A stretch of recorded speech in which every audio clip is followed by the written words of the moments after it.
तो देखो अभी हम लोग आज शुरू करने जा रहे हैं आपका इस चैप्टर का topic valence shell electron pair repulsion theory VSEPR theory. लेकिन ये जो VSEPR थ्योरी है हमारे पास, इससे पहले कुछ चीजें रहती हैं जो कि हमें पढ़नी जरूरी है ताकि हमें पता चले कि इस थ्योरी की हम लोगों को जरूरत क्यों पड़ी। अभी अभी हम लोग इससे पहले एक टॉपिक खत्म करके आए थे जिसका नाम था अपने पास Lewis structures and formal charge. तो लुईस स्ट्रक्चर जो अभी हमने खत्म किया है, यहाँ पर एक थोड़ा सा इंट्रोडक्शन रहेगा लुईस स्ट्रक्चर्स का, क्योंकि लुईस स्ट्रक्चर्स की हम लोगों ने लिमिटेशन नहीं पढ़ी थी। जहां पे आपकी कोई थ्योरी फेल हो जाती है वहीं से कोई नई थ्योरी शुरू होती है। तो देखते हैं कि जो लुईस स्ट्रक्चर्स हम लोगों ने बनाए थे या जो लुईस का कॉन्सेप्ट था उसके ड्रॉबैक क्या है और उन ड्रॉबैक्स को दूर करने के लिए ये थ्योरी आपको कैसे हेल्प करेगी। ठीक है, वैलेंस शेल इलेक्ट्रॉन पे रिपल्शन थ्योरी हम लोगों का टॉपिक रहने वाला है, बट वो अभी इसके बाद पड़ेगा। उससे पहले हम चलते हैं हमारे लिमिटेशंस पर। अब जो आपके पास लिमिटेशन आ रही है, लिमिटेशन में सबसे पहले लिमिटेशन आ रही है ऑक्टेट रूल की, और ऑक्टेट रूल के बाद जो दूसरी लिमिटेशन आएगी वो किसकी आएगी मेरे पास, लुईस कॉन्सेप्ट की। ठीक है, चलो ऑक्टेट रूल की लिमिटेशन देखते हैं। पहली बात तो ये होती है ऑक्टेट में ये जो वर्ड यूज हो रखा है ना ऑक्ट, इसका मतलब ही क्या होता है, 8। अगर इसका मीनिंग 8 है तो इसकी जो सबसे पहली लिमिटेशन है वो क्या है कि आपको भी पता है जब हम लोग ऑक्टेट रूल को फॉलो करते हैं तो जितने भी कंपाउंड्स बनाते हैं, मेरे को उन कंपाउंड्स को हमेशा इस तरीके से स्केच करना होता है कि दोनों ही कंबाइनिंग एटम्स हैं या आपके पास 3 कंबाइनिंग एटम्स हैं, उनके आउटर मोस्ट में 8-8 इलेक्ट्रॉन्स उसके पूरे हो जाने चाहिए। मतलब उसका क्या पूरा हो जाना चाहिए, अपने पास ऑक्टेट पूरा हो जाना चाहिए। ठीक है, यही तो पढ़ के आए हम लोग, ऑक्टेट पूरा हो जाना चाहिए। लेकिन अब दिक्कत कौन करेगा, दिक्कत करेगा हाइड्रोजन। अगर आप कोई एक ऐसा कंपाउंड बना रहे हो जिसमें हाइड्रोजन आ रहा है, जैसे वो खुद H2 भी हो सकता है, HCl भी हो सकता है, बिल्कुल बिल्कुल H2SO4 HNO3, बहुत सारे कंपाउंड्स हमारे पास हो सकते हैं। आपको भी पता होगा हाइड्रोजन का ऑक्टेट पूरा नहीं होता है, हाइड्रोजन क्या पूरा करता है, अपना ड्यूप्लेट।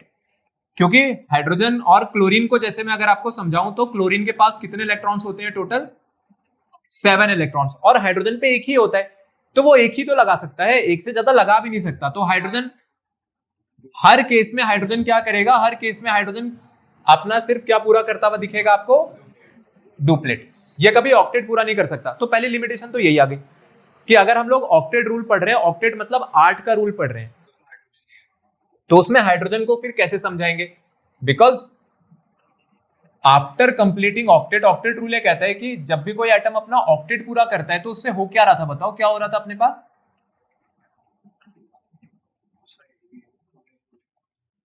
हाँ, तो उससे वो क्या कर रहा है, एक नोबल गैस कॉन्फ़िगरेशन अचीव कर रहा है।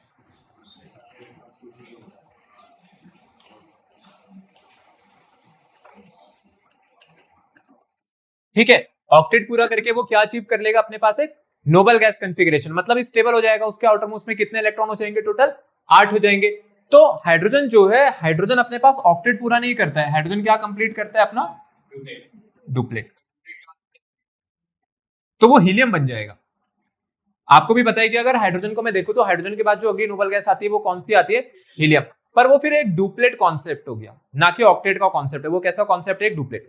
ठीक है, तो ये काइंड ऑफ लिमिटेशन है। लिमिटेशन का मतलब है कि अब बस वही होता है ना भाई, कमी निकालने वाली बात है। लोगों को क्या होता है, लोगों को अच्छी चीजें तो दिखती नहीं है, वो किस चीज पे घूमते हैं पहले कि कमी कहां निकाल दूं मैं। तो वही बात है कि अब इस पे जो कमी है वो क्यों निकाली जा रही है, इसके नाम की वजह से कमी निकल गई, क्योंकि नाम ऑक्टेट रख दिया ना उन्होंने। बाकी जो थ्योरी है, थ्योरी तो स्टेबिलिटी पे फोकस कर रही है, और स्टेबिलिटी पे कैसे फोकस कर रही है कि इलेक्ट्रॉन्स जो है वो इतने कर ले कि उसकी कॉन्फ़िगरेशन कैसी हो जाए, नोबल गैस जैसी। तो ऑक्टेट जो था, ऑक्टेट तो नोबल गैस की वजह से उस पे लगा था कि नोबल गैस जैसी कॉन्फ़िगरेशन बना ले। बट वही बात है, फिर अब हाइड्रोजन है तो वो तो डुप्लेट करता है, तो हाइड्रोजन को कह देंगे कि हाइड्रोजन उसकी एक लिमिटेशन बन गया। और इधर में फोन क्यों चला रहे हो क्लास में, अच्छा, मैं तो मैसेज देखने के लिए होती है क्लास, और ये बैक की चेन ना बंद रहनी चाहिए। मेरे को क्लास में फोन नहीं दिखना चाहिए किसी का भी, ध्यान रहे। आज से जिसका भी फोन मेरे को दिखा, मेरे पास ही रहेगा फोन, और वो तभी मिलेगा जब पेरेंट्स यहाँ आएंगे और वो रीजन बताएंगे कि क्यों फोन बच्चा क्लास में चला रहा था। तो मुझे कोई भी फोन चलाता हुआ ना दिख जाए क्लास में गलती से भी। हाइड्रोजन वाले नहीं नहीं लेंगे, बट बात ये है कि ऑक्टेट जो रूल है ना, ऑक्टेट रूल हाइड्रोजन पे अप्लाई नहीं होता है, यहाँ पे डुप्लेट रूल लग रहा है, इसलिए आपको पढ़ा रहे हैं। ठीक है, चलो अगला आ जाते हैं। अब जो यहाँ पे सेकंड लिमिटेशन लिखी है, देखो सेकंड लिमिटेशन क्या लिखी है कि ये कुछ कंपाउंड्स आपके सामने लिखे, ये जितने भी कंपाउंड्स है ना, अगर आप इनको स्केच करोगे तो आपको पता चलेगा कि इनका ऑक्टेट पूरा नहीं हो रहा है। लेकिन इनका ऑक्टेट पूरा ना होने के बावजूद भी अपने पास एग्जिस्ट करते हैं, और बहुत इंपॉर्टेंट कंपाउंड्स है अपने पास ये। इनके बारे में भी आप एक स्पेशल थ्योरी पढ़ोगे जो समझाएगी कि ये कंपाउंड्स कैसे एग्जिस्ट करते हैं, और इनका क्वेश्चन भी आता है एग्जाम में। अच्छा, ये BeCl3 नहीं है, ये क्या है मेरे पास, BeCl2 है। ठीक है, वो उसमें नहीं नहीं, इसमें इसमें गलती है सिर्फ, क्योंकि ये जो बेरिलियम है ग्रुप नंबर 2 का मेंबर है, तो अगर ये हलाइड बनाएगा तो ये अपने पास AX2 का हलाइड बनाएगा। ठीक है, बाकी ये बनाएंगे तो 3 का हलाइड बनाएंगे, क्योंकि इनकी वैलेंसी 3 होती है। भाई बोरॉन और एल्यूमिनियम जो है, बोरॉन और एल्यूमिनियम कौन से ग्रुप के मेंबर है? ग्रुप नंबर 13 के आपको पता ही होगा, boron, aluminium, gallium, indium, helium. ठीक है, बैंगन, आलू, गाजर, इन, थैला, यही रहता था अपने पास यहाँ पे। अभी जो बेरिलियम है, बेरिलियम ग्रुप नंबर 13 का मेंबर थोड़ी है, बेरिलियम किसका मेंबर होता था? ग्रुप नंबर 2 का। शुरुआती बेरिलियम से होती है, beryllium, magnesium, calcium, strontium, barium, और कौन पड़ता था लास्ट में? रेडियम। बिल्कुल, बेटा मांगे कार, बिल्कुल, बेटा मांगे कार स्कूटर, बाप रोए। ठीक है, वो तो तब होगा ना जब पापा राशि होंगे, क्योंकि कार स्कूटर, बेबी मांगे कार स्कूटर, हाँ, और बाबू रोए। कार और स्कूटर दोनों मांग रही है, तो बाबू रो रहे, तो दोनों, जिससे आपको बेहतर लगे आप उससे याद रख सकते हो। तो मेन बात, मुद्दे पे आ जाते हैं। वो बात ये है कि ये जो ग्रुप नंबर 2 है, इनकी वैलेंसी कितनी होती है? +2, और ग्रुप नंबर 13 वालों की वैलेंसी कितनी होती है? ग्रुप 3 +3। ठीक है, तो इनकी जब वैलेंसी +3 है ना, इसलिए आप बोरॉन का और एल्यूमिनियम का जो हलाइड देख रहे हो उनके आगे 3 लगाए, और बेरिलियम का जो क्लोराइड है उसके आगे क्या लगा हुआ है? 2 लगा हुआ है। ठीक है, अच्छा, अगर अब मैं बेरिलियम क्लोराइड को बनाऊं, देखो बेरिलियम की अपने पास जो कॉन्फ़िगरेशन है, कॉन्फ़िगरेशन क्या रहेगी? 1s2 2s2, क्योंकि बेरिलियम का एटॉमिक नंबर कितना होता है? 4। ठीक है, तो बेरिलियम के पास कितने इलेक्ट्रॉन है टोटल? आउटर मोस्ट में 2 इलेक्ट्रॉन है, और क्लोरीन बेस के साथ कितने लग रहे हैं? यहाँ पर 2 क्लोरीन लग रहे हैं, तो ये दोनों के साथ अपना एक एक इलेक्ट्रॉन लगा देगा, और जो इसके बचे हुए इलेक्ट्रॉन है, इसके बचे हुए इलेक्ट्रॉन सब कौन पूरे करेगा? यहाँ पर क्लोरीन। क्लोरीन के आउटर मोस्ट में कितने इलेक्ट्रॉन्स होते हैं टोटल? 7। ठीक है, हो गया आपके पास क्लोरीन का ऑक्टेट पूरा हो गया। क्लोरीन के पास देखो कितने इलेक्ट्रॉन हो गए टोटल? 8। अच्छा, बेरिलियम के पास गिनो जरा, बेरिलियम के पास कितने हो रहे? 4, क्योंकि आपका जो कॉन्सेप्ट है लुईस का, वो कहता है कि सिर्फ आउटर मोस्ट इलेक्ट्रॉन ही बॉन्डिंग में पार्टिसिपेट करेंगे। तो इसकी आउटर मोस्ट शेल कौन सी थी? 2s, तो उसमें तो 2 ही इलेक्ट्रॉन है।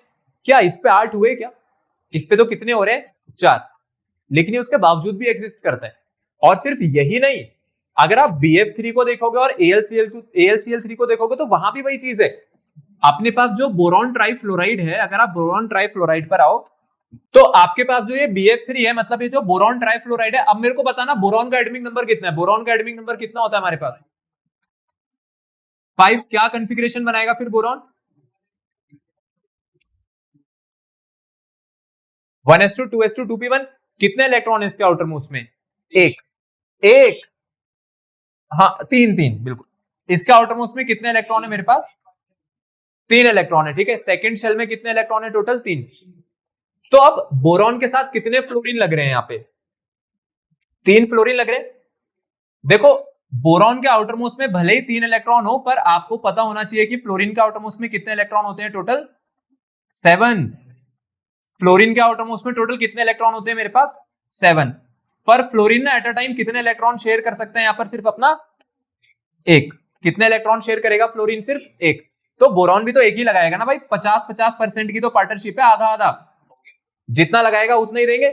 तो बोरॉन ने अपने 3 इलेक्ट्रॉन में से एक एक इलेक्ट्रॉन तीनों फ्लोरीन के साथ लगा दिया। अच्छा, इससे जितने भी फ्लोरीन थे उनका क्या कंप्लीट हो गया? लेकिन जरा आप बोरॉन को गिनो, बोरॉन का क्या पूरा हुआ? कितने हो रहे बोरॉन के आउटर मोस्ट में अभी? तो ये तो नहीं हुआ सेटिस्फाई। बोरॉन के आउटर मोस्ट में 6 इलेक्ट्रॉन है, और यहाँ पर बेरिलियम के आउटर मोस्ट में कितने इलेक्ट्रॉन्स थे? 4 इलेक्ट्रॉन्स, बिल्कुल।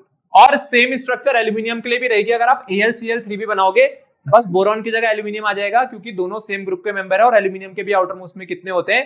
3 ही इलेक्ट्रॉन होते हैं। बस फ्लोरीन की जगह क्लोरीन लग जाएगी। तो जो AlCl3 बनेगा ना, अगर मैं AlCl3 को देखूं, तो ये AlCl3 की स्ट्रक्चर रहेगी। एल्यूमिनियम ने क्लोरीन के साथ कितने बॉन्ड बना रखे होंगे? सिंगल, 3। तो इसमें जो एल्यूमिनियम है, इसके भी आउटर मोस्ट में कितने इलेक्ट्रॉन्स है अभी भी? पर ये उसके बावजूद भी एग्जिस्ट कर रहे। अब इसी चीज को लुईस का कॉन्सेप्ट, या मैं कहूं ऑक्टेट रूल, नहीं समझा पा रहा, क्योंकि वो तो 8 पे चलता है। वो कहता है भाई जब तक 8 नहीं बनेगा तब तक कंपाउंड एग्जिस्ट नहीं करेगा, पर ये तो कर रहे। तो ऐसे कंपाउंड्स को हम लोग केमिस्ट्री में कंपाउंड्स कहते हैं। इनका नाम होता है हाइपोवेलेंट। क्या नाम है इनका? ये आपके पास हाइपोवेलेंट कंपाउंड्स है। हाइपो का मतलब होता है कमी, हाइपर का मतलब होता है ज्यादा और हाइपो का मतलब होता है कमी। ठीक है, तो ये वो कंपाउंड्स हैं जो कि वैलेंसी में क्या रह गए, कम रह गए। ठीक है, हाइपो रह गए, क्योंकि वैलेंसी कहां तक जानी चाहिए इनकी, 8 तक। जब ये किसी के साथ बॉन्ड करेंगे तो 8 तक जानी चाहिए, बट ये नहीं जा पा रहे। उसके बाद भी इनकी जो एग्जिस्टेंस है वो क्यों है, इसका भी आप लोग आंसर आगे पढ़ोगे, बट ये इसकी एक लिमिटेशन है ऑक्टेट रूल की, वो ऐसे कंपाउंड्स को नहीं समझा सकता। लिख दो आप लोग इसको जल्दी से।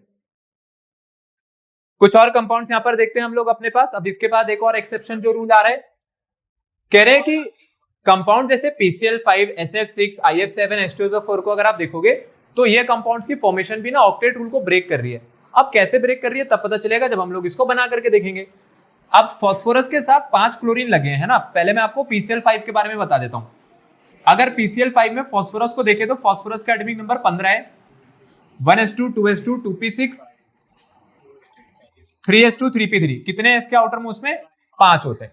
ठीक है, और क्लोरीन के साथ क्या बनता है, क्लोरीन के साथ ऑब्वियस सी बात है फास्फोरस ने सिंगल बॉन्ड ही बनाया होगा। ठीक है, फास्फोरस के साथ क्लोरीन ने क्या बनाया होगा, मेरे पास सिंगल बॉन्ड ही बनाया होगा, क्योंकि क्लोरीन एक ही इलेक्ट्रॉन लगा सकता है। अच्छा, फास्फोरस के आउटर मोस्ट में कितने इलेक्ट्रॉन थे, 5, और पांचों क्लोरीन से इसको एक एक इलेक्ट्रॉन मिल गया। तो अब मेरे को बताओ इसके आउटर मोस्ट में कितने इलेक्ट्रॉन हो गए, 5 तो पहले ही थे, 5 और 5 कितने हो गए। अब एक और दिक्कत आ गई, अब तो 8 से भी ऊपर चले गए। तो भाई ये क्या हो रहा है, ये गलत नहीं है, यही केमिस्ट्री है। ये वो कॉन्सेप्ट है जो अब तक आप लोगों को नहीं पता था, इसलिए आप लोगों को क्लास 11th में आए हो, अब आपको वो लेवल पढ़ाया जाएगा कि जो ऑक्टेट रूल है, ऑक्टेट रूल जैसी कोई चीज नहीं होती है। ठीक है, उसी के ऊपर हमारे पास अब आगे आगे जो थ्योरीज है वो बनी हुई है। तो यहां पर आप बात समझो, ये जो फास्फोरस है, फास्फोरस ने क्लोरीन के साथ 5 सिंगल बॉन्ड बनाए थे। ठीक है, मैं इसकी डॉट स्ट्रक्चर नहीं बना रहा हूं, आप चाहो तो आप बना सकते हो। डॉट में बस क्या करना है, इन सबके बीच में वो डॉट दिखा देना, वही करना है। ठीक है, और हर एक क्लोरीन कितने लोन पेयर बचा लेगा मेरे पास, 3। हर एक क्लोरीन के पास आपको 3 लोन पेयर भी लगे हुए दिख जाएंगे। ठीक है, अच्छा अगला SF6 देखें। SF6 है जो मेरे पास, अगर आप SF6 को देखोगे तो फास्फोरस के बिल्कुल अगला जो एलिमेंट पड़ता है वो कौन पड़ता है, सल्फर। तो मेरे को बताओ सल्फर के पास कितने वैलेंस इलेक्ट्रॉन रहे होंगे, 6 वैलेंस इलेक्ट्रॉन आएंगे। ठीक है, फास्फोरस के बाद ही तो आती है सल्फर। तो अगर आप सल्फर के साथ जाते हो तो सल्फर के साथ कितने फ्लोरीन लगाए हैं आज इन्होंने, तो 6 फ्लोरीन लगा करके देख लेते हैं।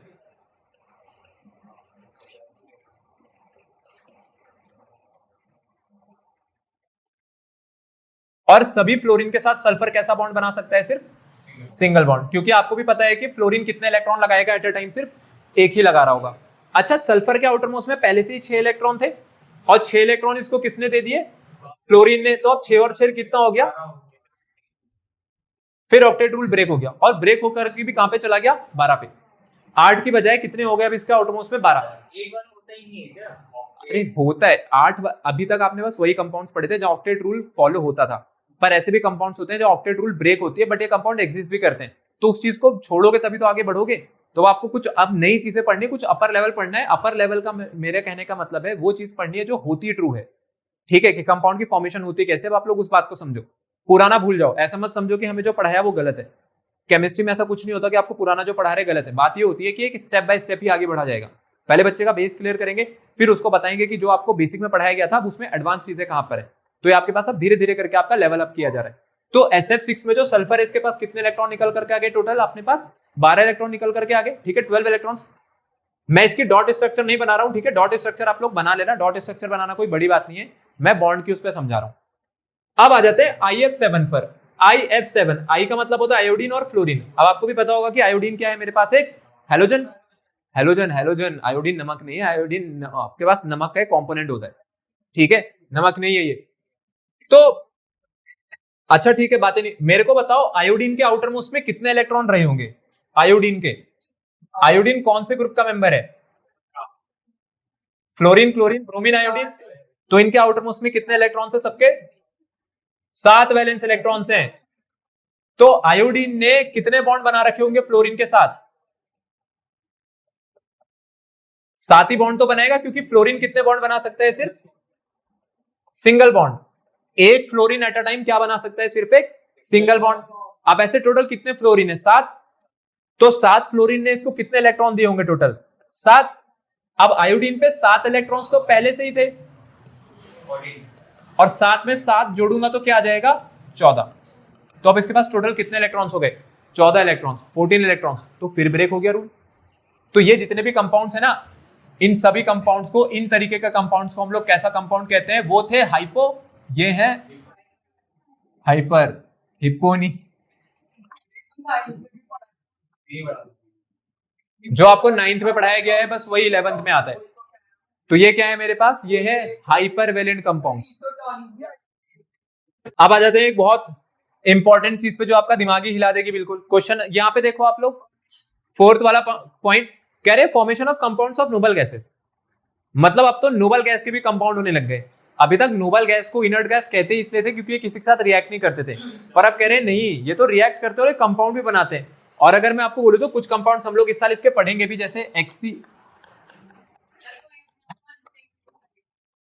F2। स्टेबिलिटी का कॉन्सेप्ट जो है ना, स्टेबिलिटी का कॉन्सेप्ट रिलेटेड है ऑक्टेट रूल के साथ। अब जब ऑक्टेट रूल जैसी चीज ही ब्रेक हो रही है तो इसका मतलब है कोई और है, कोई और रीजन है जिसकी वजह से किसी भी पर्टिकुलर एलिमेंट की रिएक्टिविटी तय होती है। तो वही आपको पढ़ाया जाएगा कि ऐसा क्यों होता है। ठीक है, ऑक्टेट रूल का जो कॉन्सेप्ट है ना, वो आप स्टेबिलिटी के लिए पढ़ते हो। अभी स्टेबिलिटी कैसे अचीव हो रही है ऑक्टेट रूल से, पर अब तो ऑक्टेट रूल ब्रेक हो रहे हैं ना। तो जब ब्रेक हो रहे हैं तो फिर आपको अब बताएंगे कि कहां ब्रेक होता है और कैसे कैसे ब्रेक होता है और क्यों ब्रेक हो रहा है। इसका रीजन अभी आपको आगे पता चलेगा। XeF2, XeF4, XeOF2 एटसेट्रा, इस तरीके से बहुत सारे कंपाउंड्स होते हैं। ये सब हम लोग अभी आगे पढ़ने वाले हैं। 5th वाला देखो आप लोग, यहाँ पे 5th वाली एक लिमिटेशन क्या लिखी हुई है, ऑड इलेक्ट्रॉन बॉन्ड्स या ऑड इलेक्ट्रॉन मॉलिक्यूल्स। अभी जो इलेक्ट्रॉन बॉन्ड्स यहाँ पे आपके सामने लिखा है, इसके सामने नंबर क्या लिखा है देखो, ऑड। अभी तक आप लोगों को पता होगा जब हम लोग लुईस स्ट्रक्चर बनाते हुए आए थे तो मैंने आपको क्या कहा था कि हमारे पास जो total number of valence electron है हमेशा एक इवन नंबर बेयर करेंगे, और आप पेयर की जब डिस्ट्रीब्यूशन करोगे वो भी एक इवन नंबर में आएगी। और जब हम बॉन्ड बनाएंगे तो या तो सिंगल बॉन्ड बनेगा, डबल, ट्रिपल, या मैं कह दूं एट अ टाइम दो एटम्स के बीच में जब इलेक्ट्रॉन शेयर होंगे तो वो 2 होंगे, 4 होंगे या फिर 6। अब कॉन्सेप्ट जो है वो क्या आ रहा है, वो कह रहे हैं कि जो आपका बॉन्ड बन रहा है ना वो ऑड इलेक्ट्रॉन का बॉन्ड है। ऑड इलेक्ट्रॉन मतलब जैसे 3, 5 ऑड इलेक्ट्रॉन बॉन्ड। तो अब ये क्या नई चीज आ गई, जैसे एक एग्जांपल से आपको समझाता हूं। अपने पास नाइट्रोजन का मोनोऑक्साइड लेते हैं, ठीक है, NO लेते हैं। पहले मैं आपको यहाँ पे NO की स्ट्रक्चर बताता हूँ, NO की स्ट्रक्चर कैसी रहती है।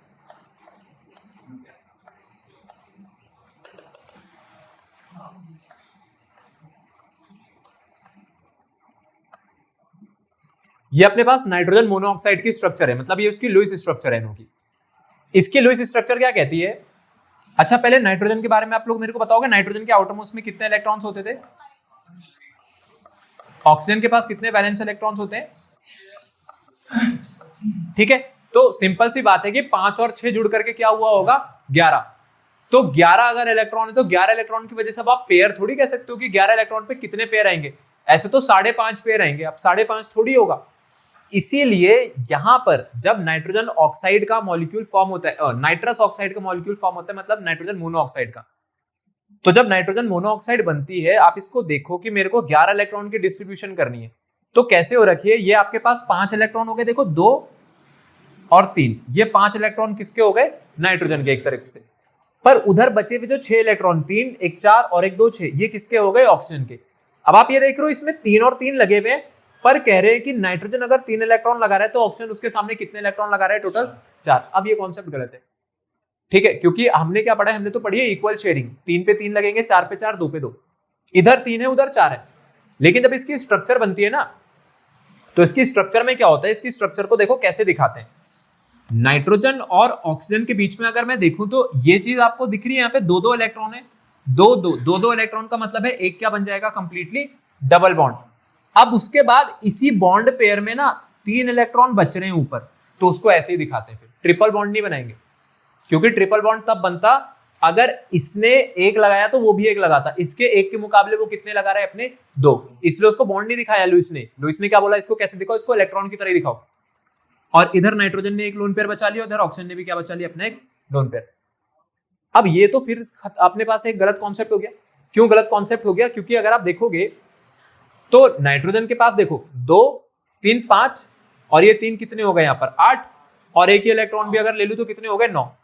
तो इधर भी इसके पास 9 हो रहे, और अगर ऑक्सीजन को गिनेंगे 2, 1, 3, 3, 6 और 3, 9, तो ऑक्सीजन और नाइट्रोजन दोनों आपको 9-9 इलेक्ट्रॉन के साथ दिखेंगे। ठीक है, तो ऑक्टेट वाली जो चीज रहती है, अब ये जो मॉलिक्यूल्स हैं, ये मॉलिक्यूल्स में अपने पास ऑड इलेक्ट्रॉन्स का डिस्ट्रीब्यूशन आ गया, तो ये भी ऑक्टेट रूल को ब्रेक करता हुआ दिख गया आपको। अब ये लुईस के अकॉर्डिंग ऐसा ही होता है, पर यहां पर क्या हो रहा है असलियत में ना, यहाँ पे बनता है हमारे पास कोऑर्डिनेट बॉन्ड। ठीक है, इसकी जो फॉर्मेशन है वो होती है कोऑर्डिनेट बॉन्ड से, इसको हम सबसे बाद में पढ़ेंगे। लुईस के अकॉर्डिंग कोऑर्डिनेट बॉन्ड एग्जिस्ट ही नहीं करते, तो लुईस के पास कोऑर्डिनेट बॉन्ड का कॉन्सेप्ट नहीं था। ठीक है, तो ऐसे हमारे पास कई सारे मॉलिक्यूल्स होते हैं, इवन जो ऑक्सीजन का मॉलिक्यूल है वो भी आपके पास एक ऑड इलेक्ट्रॉन बॉन्ड में ही काउंट होता है। एक और बता देता हूं, देखो एक और स्ट्रक्चर आपको यहां पर बता देता हूं NO2 की। ये NO2 देखो, नाइट्रोजन डाइऑक्साइड, देखो नाइट्रोजन डाइऑक्साइड को बनाते हैं, एक नाइट्रोजन के साथ कितनी ऑक्सीजन लगी है मेरे पास टोटल, यहां पर 2। ठीक है, नाइट्रोजन के पास कितने इलेक्ट्रॉन होते हैं लगाने के लिए टोटल 5, इसके आउटमोस्ट में 5 थे। अगर मैं इसके टोटल वैलेंस इलेक्ट्रॉन काउंट करता ना, मेरे को बताओ इसके टोटल वैलेंस इलेक्ट्रॉन कितने आते हैं, नाइट्रोजन के 5 आते हैं, ऑक्सीजन पे 6 होते हैं, तो 6 2 12, 12 और 5 कितना होता है 17। ठीक है, ये फिर वही ऑड इलेक्ट्रॉन वाला आ गया। अब यहाँ पे क्या हो रहा है, यहाँ पे जो नाइट्रोजन आप देख रहे हो, ये नाइट्रोजन के पास जो 5 है ना, ये 5 कुछ इस तरीके से लगाता है कि इसके साथ 2 लगाएगा, लेकिन अब बचे हुए 3 ना इसके साथ लगा देते हैं। ठीक है, इसको हम पढ़ेंगे अभी आगे कि क्यों हो रहा है ऐसा। बाकी मैं इस तरफ बना देता हूं ऑक्सीजन के इलेक्ट्रॉन। अरे कुछ भी थोड़ी बनाना है, केमिस्ट्री है ये, कुछ भी बना दूंगा। यहाँ देखो, यहाँ देखो, इसका भी जो NO2 है अपने पास, NO2 का भी हम लोग यहाँ पर एक स्ट्रक्चर देखते हैं जो बॉन्ड से दिखाएगा। अच्छा, अगर मैं देखूं तो यहाँ पर मेरे पास क्या बन रहा है, मेरे पास एक सिंगल बॉन्ड जो है वो मेरे को दोनों साइड से बनता हुआ दिख रहा है। ठीक है, एक सिंगल बॉन्ड दोनों साइड से और एक डबल बॉन्ड नीचे वाली साइड से, और उसके बाद कितने इलेक्ट्रॉन बच गए यहाँ पर, ये टोटल 3। बाकी ऊपर वाले ऑक्सीजन ने भी 2 लोन पेयर बचा लिए और नीचे वाले ऑक्सीजन ने भी कितने बचा लिए, 2 लोन पेयर बचा लिए। ये इसकी बॉन्ड लाइन स्ट्रक्चर हो गई अगर हम बॉन्ड्स के थ्रू दिखाएंगे तो। अब यहाँ पे कुछ और ड्रॉबैक्स देख लेते हैं आपके ऑक्टेट रूल के, या फिर मैं इसको ये कह सकता हूँ कि हम लोग जो लुईस का कॉन्सेप्ट पढ़ के आए हैं, लुईस लैंगमुइर कॉन्सेप्ट, उसके अपने पास ही कुछ एक्सेप्शन है। ठीक है, एक्सेप्शंस आपके सामने क्या कह रहे हैं, देखो सबसे पहले वाला ये कह रहा है कि ये हमारे पास उन मॉलिक्यूल्स को नहीं समझा सकते हैं जिन मॉलिक्यूल्स में कुछ इस तरीके से 2 एटम्स एक साथ लगे, जैसे H2, Cl2, N2, F2। ठीक है, यहाँ पे क्या होता है, क्योंकि जो पहला एटम है और जो दूसरा एटम है ना, ये दोनों अगर आप देखोगे तो हाइड्रोजन ने खुद किसके साथ बॉन्ड बना रखा है, हाइड्रोजन के। अब आप ये तो नहीं कहोगे कि जब मेरे पास बॉन्ड टूटेगा तो पहला H पॉजिटिव बनेगा और अगला क्या बनेगा, H नेगेटिव। अगर आप ऐसा कह रहे हो तो ये क्या है मेरे पास गलत, क्योंकि दोनों ही हाइड्रोजन की जो इलेक्ट्रोनेगेटिविटी है वो क्या रही होगी मेरे पास, सेम रही होगी। तो दोनों ने अपना एक एक इलेक्ट्रॉन वापस ले लिया होगा। अगर ये हाइड्रोजन का बॉन्ड टूटता है तो यहां से हाइड्रोजन के रेडिकल की फॉर्मेशन होगी उल्टा। आई बात समझ में, दोनों हाइड्रोजन अपना एक एक इलेक्ट्रॉन वापस लेके घर चले जाएंगे। क्यों, क्योंकि ना इनमें से कोई ज्यादा ताकतवर है और ना ही कोई इनमें से वीक है। तो ये कॉन्सेप्ट से ये कॉन्सेप्ट गलत है। तो लुईस का जो कॉन्सेप्ट था, लुईस का कॉन्सेप्ट काम करता था इलेक्ट्रोस्टैटिक फोर्सेस ऑफ अट्रैक्शन के डिस्ट्रीब्यूशन पर। ठीक है, उनका कहना क्या है, उनका कहना है आप कोई भी मॉलिक्यूल बनाओ, जैसे आप HCl बनाओ, आपको भी पता है अगर आप HCl को आयनाइज करोगे तो क्या बनेगा वहां पर, H पॉजिटिव और Cl नेगेटिव। इसका मतलब ये है कि ये जितने भी कंपाउंड्स है ना, इन कंपाउंड्स में अगर एटम्स को अलग किया जाए तो किसकी फॉर्मेशन हो सकती है, आयंस की। लेकिन ऐसे भी कई कंपाउंड्स है जिनमें अगर आप एटम्स को अलग करोगे तो आयंस की फॉर्मेशन नहीं होगी। तो इसका मतलब ये हो गया, अगर आयंस फॉर्म नहीं हो रहे तो फिर क्या एग्जिस्ट नहीं कर रही होगी, इलेक्ट्रोस्टैटिक फोर्स ऑफ अट्रैक्शन। और अगर इलेक्ट्रोस्टैटिक फोर्स ऑफ अट्रैक्शन नहीं है तो इसलिए हम लोग यहां से जो फॉर्मेशन है कोवलेंट बॉन्डिंग की, उसको भी नहीं समझ सकते। ठीक है, formation of a covalent bond, क्योंकि जहां पर इलेक्ट्रोस्टैटिक फोर्स ऑफ अट्रैक्शन आ जाता है ना, वहां पर क्या रहता है, आयनिक बॉन्ड होता है। अब कोवलेंट बॉन्ड जैसे HCl है, HCl में तो आपको पता ही होगा ना, HCl में कौन सा बॉन्ड होता है, हाइड्रोजन और क्लोरीन के बीच में कोवलेंट बॉन्ड होता है। भले वो आयंस की फॉर्म में सेपरेट हो रहे हैं, बट वहां पर कौन सा बॉन्ड है अपने पास, कोवलेंट बॉन्ड है। तो अब कुछ ऐसे भी कंपाउंड है जैसे NaCl है, तो NaCl में अगर मैं इसको अलग करूंगा तो Na पॉजिटिव और Cl नेगेटिव अलग हो जाएंगे, पर यहाँ पर बॉन्ड कैसा होता है, आयोनिक। तो ये जो कॉन्सेप्ट है, इस कॉन्सेप्ट में ना क्लैरिटी नहीं है, किस चीज को लेकर के क्लैरिटी नहीं है कि आयनिक बॉन्ड और जो कोवलेंट बॉन्ड है ना, वो एक्चुअल में एक दूसरे से डिफर करते हैं, तो करते कैसे हैं। ठीक है, किसी जगह पे कह देंगे कि भाई जो अपने पास बॉन्ड है वो कोवलेंट हो गया, भले ही आयंस की फॉर्म में वो अपने पास आयनाइजेशन दिखा रहा है, और कहीं पे कह देंगे कि अपने पास ये कैसा है, ये प्योर आयोनिक है। तो इसको भी अभी एक आपको ब्रॉडर एस्पेक्ट में पढ़ाया जाएगा इस चैप्टर में आगे। HCl एक पोलर कोवलेंट बॉन्ड रखता है तो कोवलेंट, बट कोवलेंट में भी पोलर है। तो ये जो पोलैरिटी का कॉन्सेप्ट है ना इन कोवलेंट बॉन्डिंग, ठीक है, इसको अभी आपको एक्सपेंडेड फॉर्म में आगे पढ़ाएंगे, बताएंगे कि ऐसा क्यों होता है कि कोई भी कंपाउंड प्योरली आयोनिक नहीं है। ऐसा कोई कंपाउंड नहीं है जो 100% आयोनिक कैरेक्टर रखे। ठीक है, फिर उसके बाद आ जाते हैं कि अभी तक हम लोगों ने कहीं पर भी ये डिस्कशन नहीं किया है कि आपका जो मॉलिक्यूल बन रहा है उस मॉलिक्यूल की शेप कैसी होगी। अभी वो अलग बात है कि मैंने जितने यहाँ पर कंपाउंड्स बनाए थे उन सभी कंपाउंड्स को एक्चुअल उसी तरीके से बताया, जैसा कि उनकी शेप होती है, पर आपको थोड़ी पता चलेगा। जैसे मैं बोलता हूं अगर आपको PCl5 बनाने को आ जाए तो कोई बच्चा PCl5 ऐसे बना देगा, ठीक है। लुईस के अगर उसने सिर्फ लुईस स्ट्रक्चर पढ़ रखी है तो अब ये गलत थोड़ी है, क्योंकि लुईस स्ट्रक्चर में इस बात का कोई जिक्र ही नहीं है कि स्ट्रक्चर होती है तो होती कैसे और स्ट्रक्चर बनाते कैसे। वहां तो मुझे बस इतना पता है कि मुझे किसकी डिस्ट्रीब्यूशन दिखानी है, इलेक्ट्रॉन की, और क्या पूरा करना है सबका, ऑक्टेट। तो लुईस के पूरे कॉन्सेप्ट में कहीं स्ट्रक्चर की बात नहीं है, जबकि इसकी एक्चुअल स्ट्रक्चर कैसी है जो भी हमने पीछे डिस्कस करी थी। थर्ड चीज पर आ जाते हैं, देखो थर्ड वाला देख लेते हैं। यहाँ पर जो थर्ड वाला है, थर्ड वाले में क्या लिखा हुआ है, देखो जब भी आपके पास कोई बॉन्ड बनता है ना, बॉन्ड बनने का मतलब है जब भी कोई दो एटम्स एक दूसरे से कंबाइन करते हैं तो ये प्रोसेस ना आपके पास एक एक्सोथर्मिक प्रोसेस होता है। मींस वहां से क्या रिलीज होती है, अपने पास एनर्जी रिलीज होती है। अब वो एनर्जी कितनी रिलीज होती है या रिलीज हो रही है तो क्यों हो रही है, इसका कॉन्सेप्ट किसके पास नहीं था, लुईस और लैंगमुर के पास, ठीक है। लुईस कॉन्सेप्ट में ये चीज इंक्लूडेड नहीं थी। और नहीं आपको ये बता सकता है कि अगर आपके पास कोई एक पर्टिकुलर एटम किसी पर्टिकुलर टाइप के बॉन्ड को बनाते हुए जो एनर्जी रिलीज कर रहा है, और जब वो किसी दूसरे कंपाउंड में वही बॉन्ड बनाएगा तो वहां पर जो एनर्जी है ना वो सेम नहीं रहती है। एनर्जीज में क्या आ जाते हैं, वहां पर डिफरेंसेस आ जाते हैं। तो वो जो एनर्जी डिफरेंस आ रहा है वो क्यों आ रहा है, इसका भी हमारे पास कोई बात नहीं थी। फिर अभी अभी हम लोगों ने हाइपरवेलेंट और हाइपोवेलेंट को पढ़ा था। ये हाइपरवेलेंट और हाइपोवेलेंट को भी नहीं समझा सकता कि लेस देन 8 इलेक्ट्रॉन से सेंट्रल एटम पे या फिर मोर देन 8 इलेक्ट्रॉन से सेंट्रल एटम पे, पर वो फिर भी एग्जिस्ट कर रहे हैं, ठीक है। और लास्ट वाला अगर हम लोग देखें तो जो लुईस स्ट्रक्चर है O2 की, ये आप देख सकते हैं यहाँ पर O2 की लुईस स्ट्रक्चर लगी हुई है। बट होगा क्या, अभी आप लोगों को आगे पढ़ाया जाएगा कि जो ऑक्सीजन का जो मॉलिक्यूल है ना, जो O2 है, O2 का जो मॉलिक्यूल है वो कैसा होता है। O2 का मॉलिक्यूल मेरे पास एक्चुअली में पैरामैग्नेटिक नेचर का होता है। पैरामैग्नेटिक नेचर का मतलब होना है कि अगर इसको मैं किसी मैग्नेटिक फील्ड में रख दूं एक्सटर्नल तो ये वीकली अट्रैक्ट होगा। बट ये जो ऑक्सीजन है ना, इस ऑक्सीजन पे क्या बच रहे हैं यहाँ पर, इस ऑक्सीजन के पास कोई भी लोन पेयर, इस ऑक्सीजन के पास सारे के सारे अपने पास क्या है, पेयर्ड इलेक्ट्रॉन है। मतलब इस पे कोई ऑड इलेक्ट्रॉन नहीं बच रहा है। और अगर ऑड इलेक्ट्रॉन नहीं बच रहा है तो इसका नेचर कैसा होना चाहिए फिर, डायामैग्नेटिक, पर ये होता पैरामैग्नेटिक है। तो ये थे आपके पास लुईस कॉन्सेप्ट के सारे लिमिटेशन। अब इन लिमिटेशंस को ही दूर करने के लिए यहां से आपका चैप्टर अब शुरू होगा। अब आपको पढ़ाई जाएगी वो केमिस्ट्री जो कि एक्चुअल में रीजन होती है for the formation of compounds. Octet rule, अब आप देखोगे कि ऑक्टेट रूल तो कुछ था ही नहीं, अब आएगा आपके पास असली चीज। देखो आपके पास अब जो अगला टॉपिक आ रहा है इसमें वो है हमारे पास वैलेंशियल इलेक्ट्रॉन पे रिपल्शन थ्योरी, ठीक है। जिसके लिए अभी हम लोगों ने लिमिटेशंस या मैं कहूं ड्रॉबैक्स पढ़े हैं, किसके, ऑक्टेट रूल के, या फिर मैं कह सकता हूं कि लुईस कॉन्सेप्ट के। तो देखो अपने पास अब जो ये वैलेंशियल इलेक्ट्रॉन पे रिपल्शन थ्योरी है, जो ये वेस्पर्स थ्योरी है, ये आपको क्या बताती है। अब यहाँ पे आप बात ध्यान से समझना, क्योंकि यहां से जो केमिस्ट्री है ना वो चेंज होने वाली है। चेंज होने का मतलब ये है कि अब आपको एक्चुअल उस कॉन्सेप्ट में लेकर के जा रहे हैं जहां पर कल मैंने आपको कहा था कि ऑक्टेट रूल को आप देखोगे कि ऑक्टेट रूल ब्रेक भी होते हैं, क्योंकि अब आपको पढ़ाएंगे कि ऑक्टेट रूल जैसी चीज नहीं होती है, क्योंकि अभी तक आप लोगों ने ज्योमेट्रीज के बारे में नहीं पढ़ा है। तो अब हम लोग देखेंगे कि ज्योमेट्रीज डिसाइड कैसे होती है। तो ज्योमेट्री डिसाइड करने के लिए जो सबसे पहली अप्रोच आपके पास कोई पॉसिबल है तो वो है वैलेंशियल इलेक्ट्रॉन पे रिपल्शन थ्योरी, ठीक है। अभी मैं यहाँ पे जो लिखी हुई है डेफिनेशन है अभी उसकी बात नहीं करता हूं, पहले मैं आपको एक बहुत सिंपल सी चीज समझाता हूं। मैं यहाँ पर आपके सामने जो स्ट्रक्चर है वो बनाने जा रहा हूं अमोनिया की। आप सभी को पता होगा कि अमोनिया का फॉर्मूला क्या होता है हमारे पास, NH3, जिसमें जो नाइट्रोजन है इसने हाइड्रोजन के साथ ऐसे ये 3 बॉन्ड बना रखे होते हैं और एक क्या बचा हुआ होता है इस पे, लोन पेयर। अब जैसा मैंने ये NH3 बनाया है ना, ये इसकी एक्चुअल ज्योमेट्री है, मतलब ये NH3 दिखता भी ऐसी है। मतलब इसके 3 पैर है, जैसे हमारे पास ट्राइपॉड है ना, ये ट्राइपॉड है, ये ट्राइपॉड के 3 पैर है नीचे की तरफ और ये उसका हेड है जो ऊपर आ रहा है, और ये अमोनिया ऐसे ही रहता है, ठीक है। फिर मैं यहां पर दूसरा बनाने जा रहा हूं हमारे पास वाटर, बिल्कुल वाटर, जो कि हमारी लाइफ के लिए बहुत ही ज्यादा जरूरी है, सबसे ज्यादा इंपॉर्टेंट चीज पानी और हवा।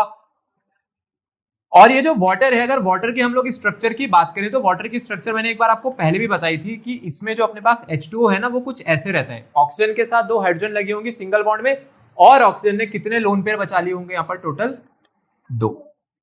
ये है आपके पास ऑक्सीजन का शेप, वो वाटर का शेप, और इसको हम लोग कहते हैं वी शेप या फिर बेंट जो, ठीक है। Bent geometry, V shape geometry, bent molecule, कुछ भी आप कह सकते हो। तो मैं यहां पर कुछ चीजें आपके पास मार्क करने जा रहा हूं, इसको हम कहते हैं बॉन्ड पेयर। जो ये बॉन्ड बना हुआ है ना, इनको हम क्या कहते हैं, बॉन्ड पेयर। और लोन पेयर को इस तरीके से दिखाएंगे अब से। ये क्या है मेरे पास, नाइट्रोजन का बचा हुआ लोन पेयर, ठीक है। क्या चीज, हाँ वही है, वैसे ही समझो आप उसे। अच्छा, ये जो पूरा लोन पेयर है और ये जो बॉन्ड पेयर है ना, ये बना क्यों? मतलब इस पूरे सेक्शन में क्या अवेलेबल है मेरे पास, यहां पर क्या प्रेजेंट है आपके पास? इलेक्ट्रॉन प्रेजेंट है, तो मैं कह सकता हूं ये एक ऐसा रीजन है जो कि इलेक्ट्रॉन डेंसिटी वाला रीजन है। और वैसे ही जो बॉन्ड पेयर्स है ना, ये बॉन्ड पेयर्स भी कैसे रीजन है मेरे पास? ये भी इलेक्ट्रॉन डेंसिटी वाले रीजन है, मींस इलेक्ट्रॉन क्लाउड भी आप इसको कह सकते हो। और इलेक्ट्रॉन्स पे चार्ज कैसा होता है? नेगेटिव चार्ज होता है।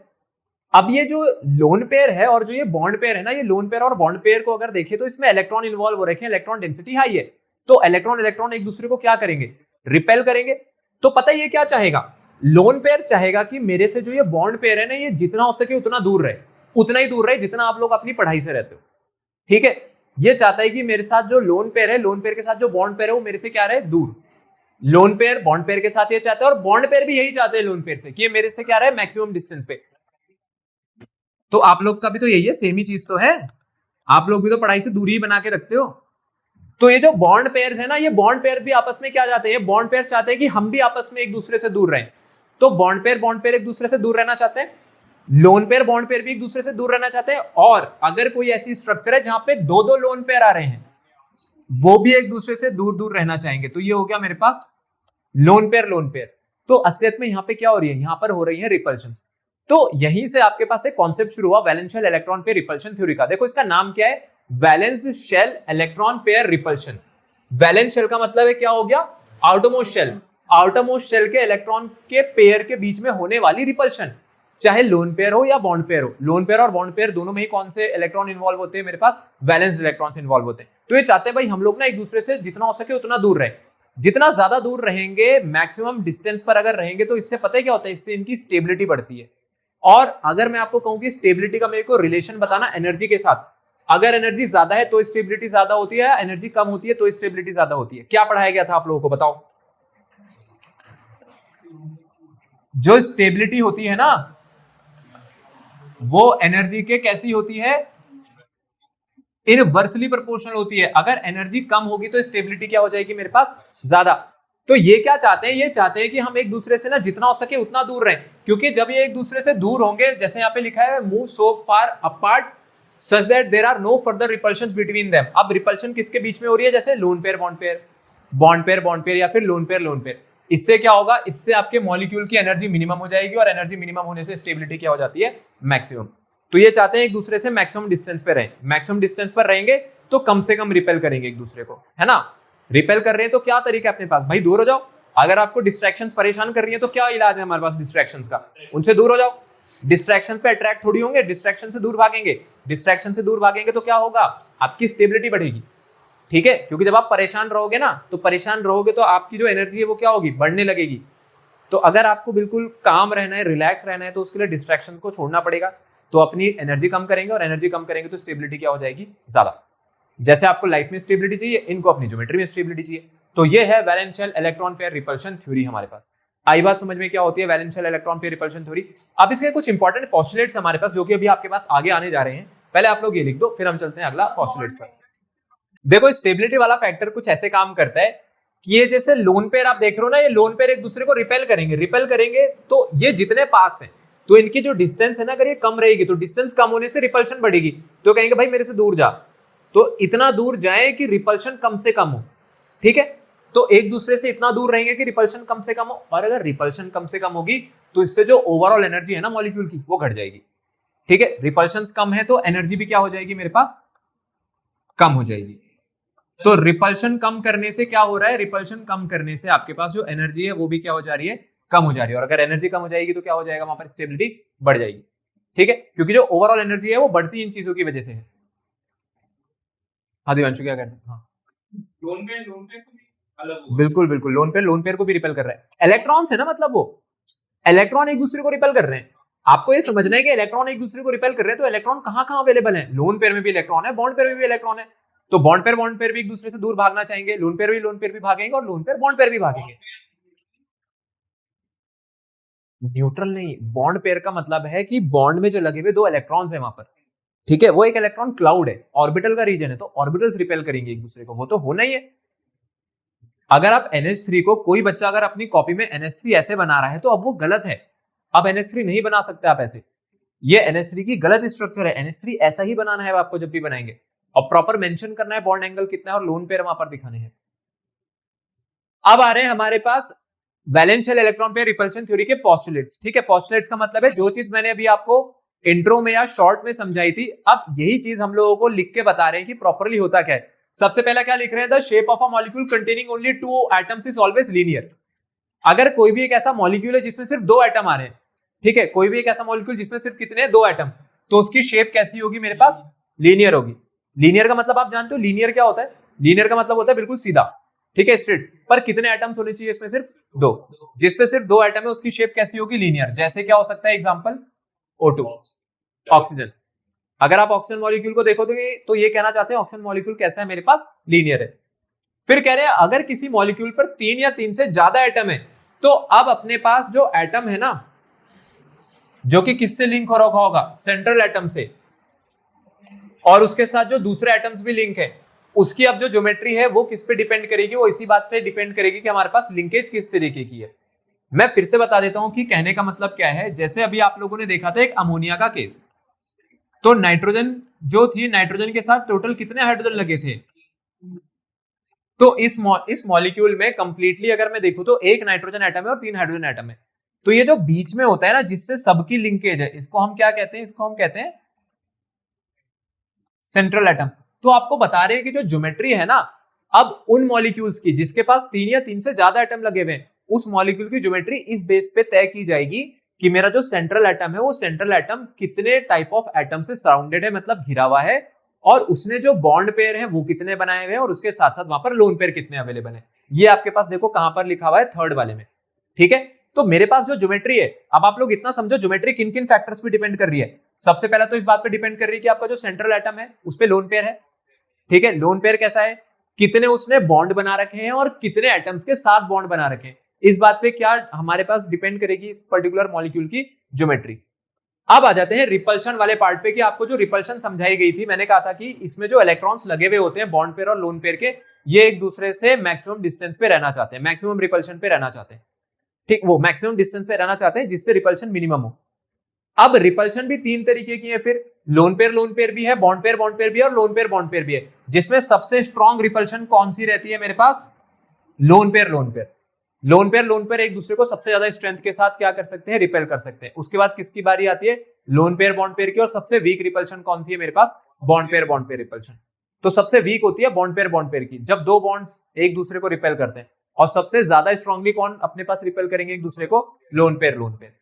ठीक है, और लास्ट में देखो क्या लिखा हुआ है, the exact shape of the molecule depend upon the total number of electron pair present around the central atom. मतलब अगर आपको ज्योमेट्री देखनी है तो एग्जैक्ट ज्योमेट्री, एग्जैक्ट शेप किस बात पे डिपेंड करेगी, कि आपका जो सेंट्रल एटम है, सेंट्रल एटम के अराउंड जो टोटल नंबर ऑफ इलेक्ट्रॉन्स है ना, इलेक्ट्रॉन के pair, total number of electron pair, मतलब इसमें दोनों चीजें आ गई। कौन कौन सी आ गई, दोनों चीजें, इसमें लोन पेयर भी आ गया, बॉन्ड पेयर भी। तो ज्योमेट्री देखने के लिए या ज्योमेट्री बताने के लिए दोनों ही चीजें जरूरी है, लोन पेयर भी देखने जरूरी है और बॉन्ड पेयर भी। तो जो वैलेंशियल इलेक्ट्रॉन पेयर रिपल्शन थ्योरी है ना, अब अगला टॉपिक जो हमारे पास इसमें रहेगा वो ये रहेगा, आपको अब शेप्स बताई जाएंगी। ठीक है, इस बेसिस पर कि अगर इतने लोन पेयर और इतने बॉन्ड पेयर है सेंट्रल मेटल के अराउंड, तो कैसा अपने पास ज्योमेट्री होती है।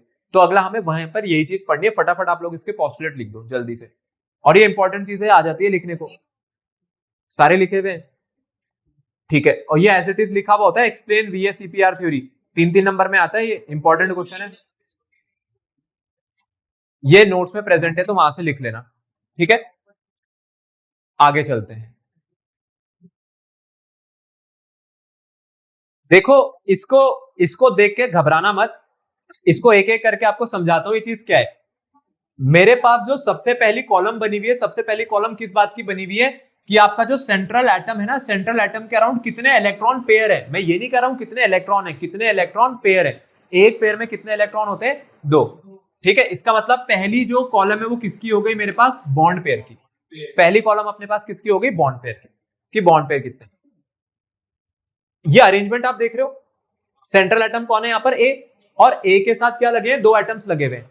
ठीक है, ए के साथ क्या लगे हुए हैं, यहाँ पर 2 एटम्स लगे हुए हैं। और कैसी शेप लिखी हुई है इन्होंने इसकी, लीनियर। अभी हम लोगों ने पढ़ा था, कोई भी एक ऐसा मॉलिक्यूल जिसमें कितने एटम्स होंगे, 2 एटम्स होंगे, तो उसका शेप कैसा होगा, हमेशा लीनियर होगा। क्योंकि BeF2 को अगर आप देखोगे बेरिलियम डाइफ्लोराइड में, एक एटम बेरिलियम और दूसरा एटम कौन हो गया, फ्लोरीन। फिर BeCl2, BH2 और ZnCl2, ये सब कैसे है, लीनियर। लीनियर मतलब है इनके बीच में जो बॉन्ड एंगल बन रहा है वो कितनी डिग्री का बन रहा है, 180। जो आपके पास करस्पॉन्डिंग बॉन्ड पेयर्स है, करस्पॉन्डिंग बॉन्ड पेयर्स एक दूसरे से कितने एंगल पे लगे हुए, 180 डिग्री पे, बिल्कुल सीधा सीधा। बेरिलियम से एक क्लोरीन अगर इधर जाएगा इस प्लेन में तो दूसरा इसी प्लेन में इधर जाएगा, बिल्कुल सीधे, तो कितने डिग्री का एंगल बना देगा, 180 डिग्री का। मतलब वही वाली बात है कि आप अपने जो हाथ है उसको बिल्कुल अगर सीधा रख के खड़े हो जाओगे तो ये 180 डिग्री की ज्योमेट्री है। अब ऐसा क्यों होता है, इस बात का यहाँ कोई एक्सप्लेनेशन नहीं है, बात आप ध्यान रखना, ठीक है। ये अभी इसकी लिमिटेशन में भी आएगा कि 180 डिग्री वाली लीनियर ही क्यों होती है, इस चीज के बारे में उन्होंने नहीं बताया। उन्होंने बोला भाई ऐसा ही होता है, ठीक है। वही वाली बात है कि हमारे यहाँ तो ऐसा ही होता है, तो इनकी थ्योरी में भी ऐसा ही होता है। फिर आ जाते हैं अगर आपके सेंट्रल एटम के अराउंड, या सेंट्रल एटम के अराउंड अगर मैं कहूं तो कितने बॉन्ड पेयर है, 3 बॉन्ड पेयर या फिर इलेक्ट्रॉन पेयर अगर 3 है तो कह रहे हैं पता है वो कैसा अरेंजमेंट रखेगा, कैसा अरेंजमेंट रखेगा, ट्राइगोनल प्लेनर। एक वर्ड हो गया ट्राइगोनल और एक वर्ड हो गया प्लेनर। ट्राइगोनल प्लेनर का मतलब होता है जो ट्राइंगल बनेगा ना वो एक ही प्लेन का बनेगा, एक ही प्लेन में बनेगा। तो ये जो आप मॉलिक्यूल देख रहे हो ना, तो मैं पहला बी, दूसरा बी और तीसरा बी, ये तीनों एक ही प्लेन पे लगे हुए हैं। जैसे इसी बोर्ड पर आप ये 3 बी लगा दो, ये तीनों के तीनों बी इसी बोर्ड पर है, ठीक है। और इनके बीच में कौन लगा हुआ है मेरे पास, ए। तो ये ज्योमेट्री कैसी हो जाएगी अपने पास, ट्राइगोनल प्लेनर। तो मैंने पूरी की पूरी स्ट्रक्चर एक ही बोर्ड पे समझा दी, मैंने एक ही प्लेन का यूज किया और ट्राइंगल बनाया, तो इसी को हम कहते हैं ट्राइगोनल प्लेनर। अगर आप इनको ज्वाइन करोगे तो कुछ इस तरीके से ज्वाइन होंगे। ये है आपके पास ट्राइगोनल प्लेनर। और देखो इसके एग्जांपल क्या दे रखे हैं आपको, BF3 और AlCl3। और अगर आपको याद हो तो BF3 और AlCl3 कैसे कंपाउंड थे, हाइपोवेलेंट। ये हाइपोवेलेंट कंपाउंड है जिसमें सेंट्रल एटम जो है उसका ऑक्टेट पूरा नहीं हो रहा था, ठीक है। ये भी हम लोग पढ़ चुके हैं। फिर ऐसे ही कह रहे हैं अगर आपके पास 4 बॉन्ड पेयर होंगे ना सेंट्रल एटम के अराउंड, तो इसकी स्ट्रक्चर कैसी होगी, टेट्राहेड्रल। टेट्राहेड्रल मतलब ट्राइपॉड जैसा आप समझना। पर ट्राइपॉड कैसा होता है, ट्राइपॉड के जो तीनों पैर है ना नीचे के वो सिमेट्रिकल होते हैं, इसमें नीचे के तीनों पैर सिमेट्रिकल नहीं होते, ठीक है। टेट्राहेड्रल जो ज्योमेट्री है वो ट्राइपॉड जैसी ज्योमेट्री है, बट तीनों पैर कैसे नहीं है, सिमेट्रिकल नहीं है, ठीक है। क्या क्या एग्जांपल है देखो इसके सामने लिखे हुए हैं। तो जैसे जैसे आप अब नीचे बढ़ते चले जाओगे ना, जैसे जैसे मेरे पास बॉन्ड पेयर्स बढ़ रहे हैं, देखो वैसे वैसे ज्योमेट्री क्या हो रही है, चेंज हो रही है। अगली ज्योमेट्री क्या आ रही है, ट्राइगोनल बाइपिरामिडल। देखो बाई का मतलब क्या होता है, 2। पिरामिड बनता हुआ देखा है सभी ने, पिरामिड कैसे बनते हैं, पिरामिड ऐसे बनते हैं ऊपर की तरफ। बाई पिरामिड का मतलब है 2 पिरामिड बनाना। और ट्राइगोनल, ट्राइगोनल मतलब उसका बेस ट्राइंगुलर होगा, तो ट्राइंगल बनाएंगे एक ही प्लेन पे, ये हमारा ट्राइगोनल हो गया। अब 3 फेस, ट्राइंगल से कितने फेस निकल सकते हैं, 3। तो 3 फेस का पिरामिड ऊपर और वहीं से 3 फेस का पिरामिड नीचे, तो ये है आपके पास ट्राइगोनल बाइपिरामिडल। और अगर आपके सेंट्रल एटम के अराउंड कितने बॉन्ड पेयर लगे हुए हैं, 6 बॉन्ड पेयर, या मैं कहूं इससे 6 एटम्स जुड़े हुए हैं सिंगल बॉन्ड से, तो इसकी ज्योमेट्री कैसी होगी, ऑक्टाहेड्रल। ऑक्टाहेड्रल के लिए ना आपको यही करना है, 2 पिरामिड बनाने, एक ऊपर एक नीचे, पर बेस ट्राइंगुलर नहीं रखना, बेस कैसा रखना है, स्क्वायर जैसा, ठीक है। बेस कैसा रखना है, स्क्वायर जैसा, मतलब 4 फेस का पिरामिड ऊपर और 4 फेस का पिरामिड नीचे, ठीक है। और उसके बाद देखो क्या लिखे हुए हैं, ये सब मेरे पास लिखे हुए हैं यहाँ पर बॉन्ड एंगल्स। अभी बॉन्ड एंगल की भी बात करेंगे, अभी आपको मैं ज्योमेट्री समझा रहा हूं। और लास्ट वाली जो ज्योमेट्री है मेरे पास, लास्ट वाली ज्योमेट्री होती है पेंटागोनल बाइपिरामिडल, ठीक है। ये जो आप IF7 देख रहे हो ना, IF7 जो यहाँ पर है, ये IF7 कैसी ज्योमेट्री है अपने पास, ये पेंटागोनल बाइपिरामिडल है। IF7 की ज्योमेट्री ऐसी होती है, पेंटागोनल बाइपिरामिडल, मतलब फिर से 2 पिरामिड बनाने, एक ऊपर एक नीचे, पर बेस कैसा होगा इसका, पेंटागोनल, 5 साइडेड पॉलीगन वाला। अब आप लोग ट्राइगोनल बाइपिरामिडल, ट्राइगोनल बाइपिरामिडल ये आ जाता है एग्जाम में। अभी इसका एक फॉर्मूला होता है, हमारे पास कि बॉन्ड पेयर, हाँ ऐसा क्वेश्चन आता है, डेपिक्ट या predict the shape of the molecule on the basis of the lone pair and bond pair present in it, या on the basis of valential electron pair repulsion theory, ठीक है। VSEPR theory के basis पे बताओ इसकी geometry कैसी होगी। तो इसका भी हम लोग एक फॉर्मुला करेंगे, मैं आपको एक फॉर्मुला बताऊंगा जिसमें हमें सिर्फ बॉन्ड पेयर और लोन पेयर पुट करने हैं, और उससे जो आपका आंसर निकलेगा ना, उसी आंसर के बेसिस पे ज्योमेट्री बताई जाएगी। अभी करेंगे, स्टेप बाय स्टेप जाएंगे। अभी आपको मैं चार्ट इसलिए दिखा रहा हूं क्योंकि ये वैलेंशियल इलेक्ट्रॉन पेयर थ्योरी ने ये सब ज्योमेट्रीज आपके सामने दी थी। अब मेरे साथ यहाँ पे एक बात आप लोग समझना, मैंने आपको बोला बॉन्ड पेयर जो बॉन्ड एंगल है ये क्या होता है। देखो बॉन्ड एंगल का मतलब होता है कि जो आपका सेंट्रल एटम है ना, सेंट्रल एटम से आप कोई भी 2 बॉन्ड पकड़ लो, ठीक है। कोई भी 2 बॉन्ड एक दूसरे से कितने एंगल पे इंक्लाइंड है, इसको हम क्या कहते हैं, बॉन्ड एंगल। तो पहले वाले में 180 डिग्री है। अब अगले वाले में तो बहुत सिंपल है, ट्राइंगल बन रहा है एक ही प्लेन में, मतलब आपने 3 लाइन खींची है, जैसे ये तीन लाइंस आपके पास हैं, तो आपको भी पता होगा एंगल अराउंड अ पॉइंट कितने डिग्री होता है, तो ये तीनों एंगल कितने कितने डिग्री के हैं। इसका मतलब यहां पर बॉन्ड एंगल कितने डिग्री का रहना चाहिए, 120 डिग्री का। ये हो गया आपका बॉन्ड एंगल, बिल्कुल सिंपल। अब आ जाते हैं टेट्राहेड्रल पे, ठीक है। अब टेट्राहेड्रल ज्योमेट्री में मेरी बात समझना, टेट्राहेड्रल ज्योमेट्री में जो बॉन्ड एंगल है ना, आपको दो बॉन्ड पकड़ने, पर यह पहला ऐसा मॉलिक्यूल आ गया जो एक ही प्लेन में नहीं है, ठीक है। ट्राइपॉड की जो हेड है वो, अगर मेरा हाथ ये प्लेन है, तो यहां से जो मार्कर है या जो पेन है ये प्लेन से ऊपर है और इसके तीन पैर इस प्लेन से नीचे। तो आपको क्या करना है, एक बॉन्ड तो पकड़ना है प्लेन से ऊपर और एक बॉन्ड पकड़ना है प्लेन से नीचे, और उसके बीच में एंगल नापनी है, मतलब ट्राइपॉड के पैर के बीच में और ये जो ट्राइपॉड का ये जो हेड आ रहा है ऊपर, इसके बीच में।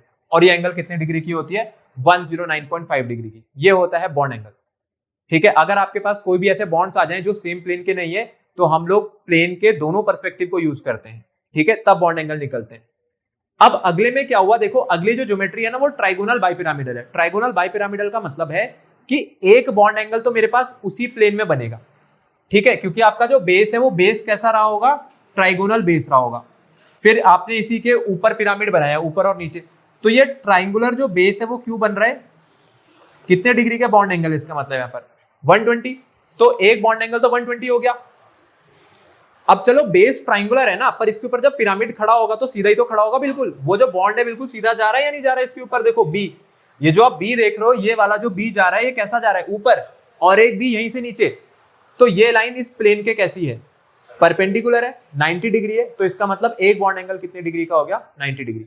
तो यहाँ दो बॉन्ड एंगल है, एक बॉन्ड एंगल का मेजर 120 डिग्री है और एक बॉन्ड एंगल का मेजर कितना है, 90 डिग्री, ठीक है। इन्हीं को equatorial bonds and axial bond भी बोला जाता है, पर ये हम लोग तब करेंगे जब आपके पास आएगा वैलेंस बॉन्ड थ्योरी, ठीक है। अगला वाला जाते हैं ऑक्टाहेड्रल ज्योमेट्री पर। अब ऑक्टाहेड्रल ज्योमेट्री में भी क्या था, देखो ऑक्टाहेड्रल ज्योमेट्री में ना बॉन्ड एंगल आपको एक ही दे रखा 90। अब ये क्यों है 90, इसके पीछे बहुत सिंपल रीजन है। मैंने क्या बोला था, मैंने बोला था बेस इसका कैसा है, स्क्वायर वाला। इसका बेस अगर स्क्वायर वाला है, तो जब आप चार बॉन्ड बनाओगे ऑक्टाहेड्रल के, तो ऑक्टाहेड्रल के चारों बॉन्ड कैसे लगे होंगे, मतलब चार एटम्स ऐसे लगे हुए होंगे। तो स्क्वायर की डायगोनल एक दूसरे से कितने डिग्री पर इंक्लाइन होती है, 90। तो उस प्लेन पर भी बॉन्ड एंगल 90 है, और फिर इसके ऊपर फिर से बॉन्ड ऐसे खड़े हुए, एक ऊपर है और इसी प्लेन से नीचे, तो वो बॉन्ड एंगल भी कितना आएगा, 90। तो इक्वेटोरियल बॉन्ड भी 90 पे होता है और यहाँ पर एक्सियल बॉन्ड भी 90 पर होता है। तो इसलिए यहाँ पर बॉन्ड एंगल का मेजर कितना लिखा हुआ है, सिर्फ 90 डिग्री। और आखिरी वाला होता है IF7। अब IF7 में दो तरीके के बॉन्ड है, एक तो हो गया पेंटागन जो बन रहा है, जो आपका पेंटागन बन रहा है ना, ये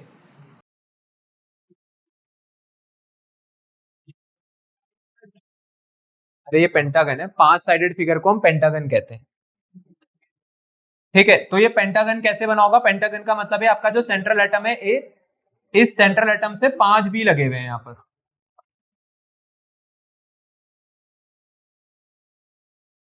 ठीक है। आपको कुछ नहीं करना, आपको क्या करना है, बॉन्ड एंगल निकालने के लिए कितने बॉन्ड है यहाँ पे, 5।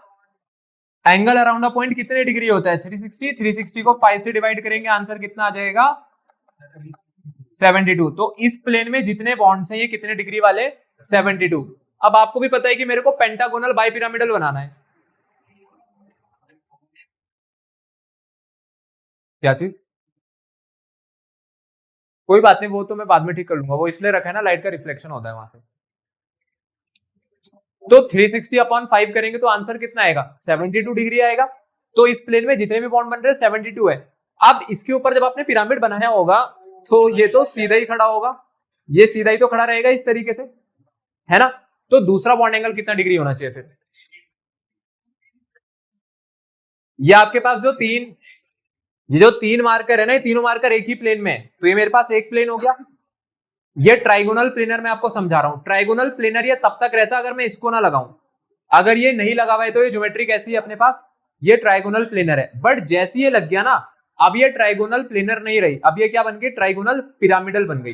ट्राइगोनल बेस है और उससे ऊपर क्या बन रहा है अपने पास, यहाँ पर पिरामिड बन रहा है। तो ये एंगल 90 डिग्री नहीं होगा, इस वाले बॉन्ड के बीच में और इस वाले बॉन्ड के बीच में कितने डिग्री का एंगल है, 90, एग्जैक्टली एक दूसरे के परपेंडिकुलर है। तो अब ये हर केस में होगा, चाहे आप अपने पास ऑक्टाहेड्रल लो, चाहे आप अपने पास पेंटागोनल बाइपिरामिडल लो, क्योंकि उसका जो भी बॉन्ड है ना, आप उसके किसी भी बॉन्ड को जब इस बॉन्ड के साथ नापोगे वो 90 डिग्री ही आएगा।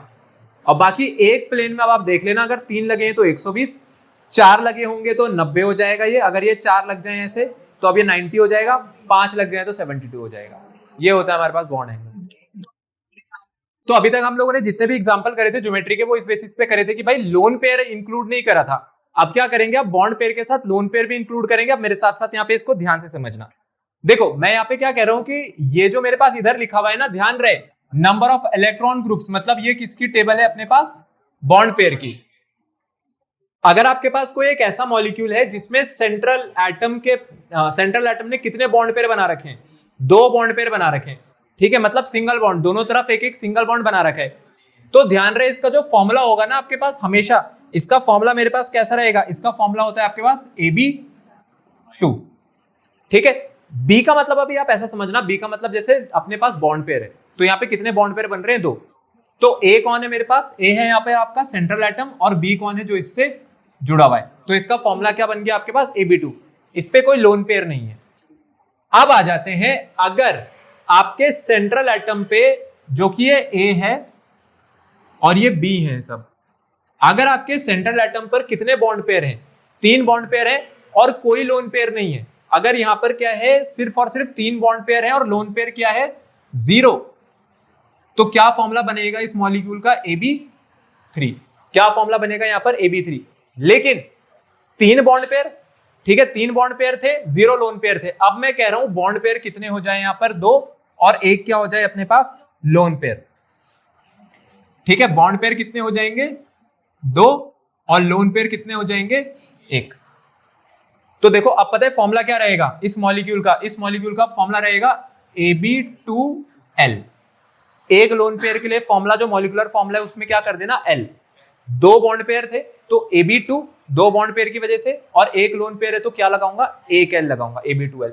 और कैसी शेप रहेगी अब इस मॉलिक्यूल की, हमेशा हमारे पास एंगुलर या फिर बेंट, ठीक है। अब चलो अगर ये पढ़ा दिया तो अब आपको एग्जांपल से बता देता हूं क्या क्या रहते हैं। जैसे जो पहले वाला है ना, पहले वाला, इसके अपने पास जो एग्जांपल्स हो सकते हैं वो क्या क्या हो सकते हैं। एक तो हम लोगों ने किया ही था BeCl2, है ना, BeCl2 हो सकता है, और क्या हो सकता है आपके पास, BeF2, ये इसके एग्जांपल है। अब अगर यहां पे बात करूं, जैसे आपके पास ये वाली जो मॉलिक्यूल है, जो आपके पास ये पहली वाली स्ट्रक्चर बन रही है ना, ट्राइगोनल प्लेनर, ट्राइगोनल प्लेनर के क्या एग्जांपल हो सकते हैं बताओ, क्या याद है किसी को, ट्राइगोनल प्लेनर के क्या एग्जांपल पढ़े थे हम लोगों ने, कल ही पढ़ाया था, AlCl3। AlCl3 इसका एक एग्जांपल हो सकता है। देखो A का मतलब है Al, B का मतलब है Cl, तो एक एल्यूमिनियम से 3 क्लोरीन लगे हैं, जिसमें सेंट्रल एटम के पास कोई भी लोन पेयर नहीं होता, आपको ध्यान हो तो, क्योंकि ये तो उल्टा कैसा मॉलिक्यूल है, हाइपोवेलेंट। इसके आउटर मोस्ट में 8 होने चाहिए था, 8 होते भी नहीं है ना, तो AlCl3। अब आ जाते हैं एक ऐसे मॉलिक्यूल के एग्जांपल पर जो कि मेरे पास क्या है, AB2 टाइप है। नहीं, ये आपके पास कैसा है, अपने पास AB2 टाइप है। इसका एग्जांपल होता है, सुन लो, इसका एग्जांपल हो सकता है जैसे SO2, ठीक है, सल्फर डाइऑक्साइड, CO2 बनाओगे तो लोन पेयर नहीं आ पाएगा, लोन पेयर चाहिए अपने को, SO2 इसका एग्जांपल हो सकता है, और O3, ठीक है, ओजोन भी एक इसका एग्जांपल रह सकता है, O3। इतनी बात आई समझ में, 2 bond pair, 1 lone pair, 2 bond pair, 1 lone pair पे मॉलिक्यूलर फॉर्मूला क्या बनाएंगे, AB2L। कैसी ज्योमेट्री रखेगा, एंगुलर या फिर बेंट, ठीक है। अगला आ जाते हैं किसमें, नहीं, L का मतलब है 1 लोन पेयर, कि ये मॉलिक्यूलर फॉर्मूला ना आपको बना करके बताना है कि ऐसे मॉलिक्यूल्स का जब फॉर्मूला होगा ना, तो फॉर्मूले से ही किसी को पता चल जाए कि इस पे कितने लोन पेयर हैं। जैसे SO2 है, सल्फर डाइऑक्साइड की जब आप स्ट्रक्चर बनाओगे ना, तो यहाँ पे सल्फर पे 1 ही लोन पेयर बचता है, पर मॉलिक्यूलर फॉर्मूला में SO2L थोड़ी लिखूंगा। L का मतलब है कितने लोन पेयर है उस मॉलिक्यूल में, आ रही है बात समझ में, L का मतलब कितने लोन पेयर है। नहीं नहीं नहीं, हाँ बिल्कुल, ये तो मेरे पास क्या है, ये मेरे पास है, इसका एक एज्यूमिंग फॉर्मूला है, एज्यूम करके चल रहा हूं कि क्या फॉर्मूला बनेगा, तो ये मॉलिक्यूलर फॉर्मूला तो AB2 ही रहेगा, पर AB2 with 1 lone pair, L का मतलब है विद 1 लोन पेयर, ठीक है, ये वाली चीज है। अगला आ जाते हैं टेट्राहेड्रल पर। तो देखो अगर आपके सेंट्रल एटम पर 4 बॉन्ड पेयर लगे हैं, 4 बॉन्ड पेयर का मतलब इसने 4 क्या बना रखे हैं मेरे पास यहाँ पे, बॉन्ड। तो ये कैसी ज्योमेट्री रख रहा है, टेट्राहेड्रल। पहली वाली जो टेट्राहेड्रल ज्योमेट्री है, इस केस में अभी जो लोन पेयर है पहले केस में वो कितने हैं, 0, यहां कोई लोन पेयर नहीं है। और अगर कोई लोन पेयर नहीं है तो क्या फॉर्मूला बन रहा है आपके मॉलिक्यूल का, AB4, ठीक है। अब एक बॉन्ड पेयर कम करेंगे और एक क्या बढ़ा देंगे उसकी जगह, लोन पेयर, तो फॉर्मूला क्या बन जाएगा बताओ, AB3L, और कितने लोन पेयर है यहां पर, 1, फिर अगले वाले में क्या करा मैंने, एक बॉन्ड पेयर और कम करी। अगर एक बॉन्ड पेयर कम करी तो लोन पेयर कितने हो गए फिर, बिल्कुल। अब यहाँ पे 2 लोन पेयर हो गए और बॉन्ड पेयर कितने रह गए यहाँ पर,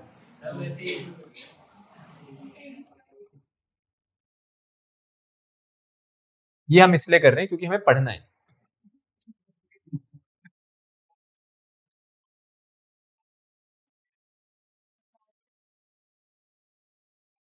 अरे बॉन्ड पेयर को हम लोग लोन पेयर इसलिए कर रहे हैं क्योंकि ये ना ज्योमेट्री के टाइप्स होते हैं। आ रही है बात समझ में? हाँ, इस तरीके के कई सारे मॉलिक्यूल एग्जिस्ट करते हैं। अभी मैं आपको बताता हूँ कौन कौन से हैं।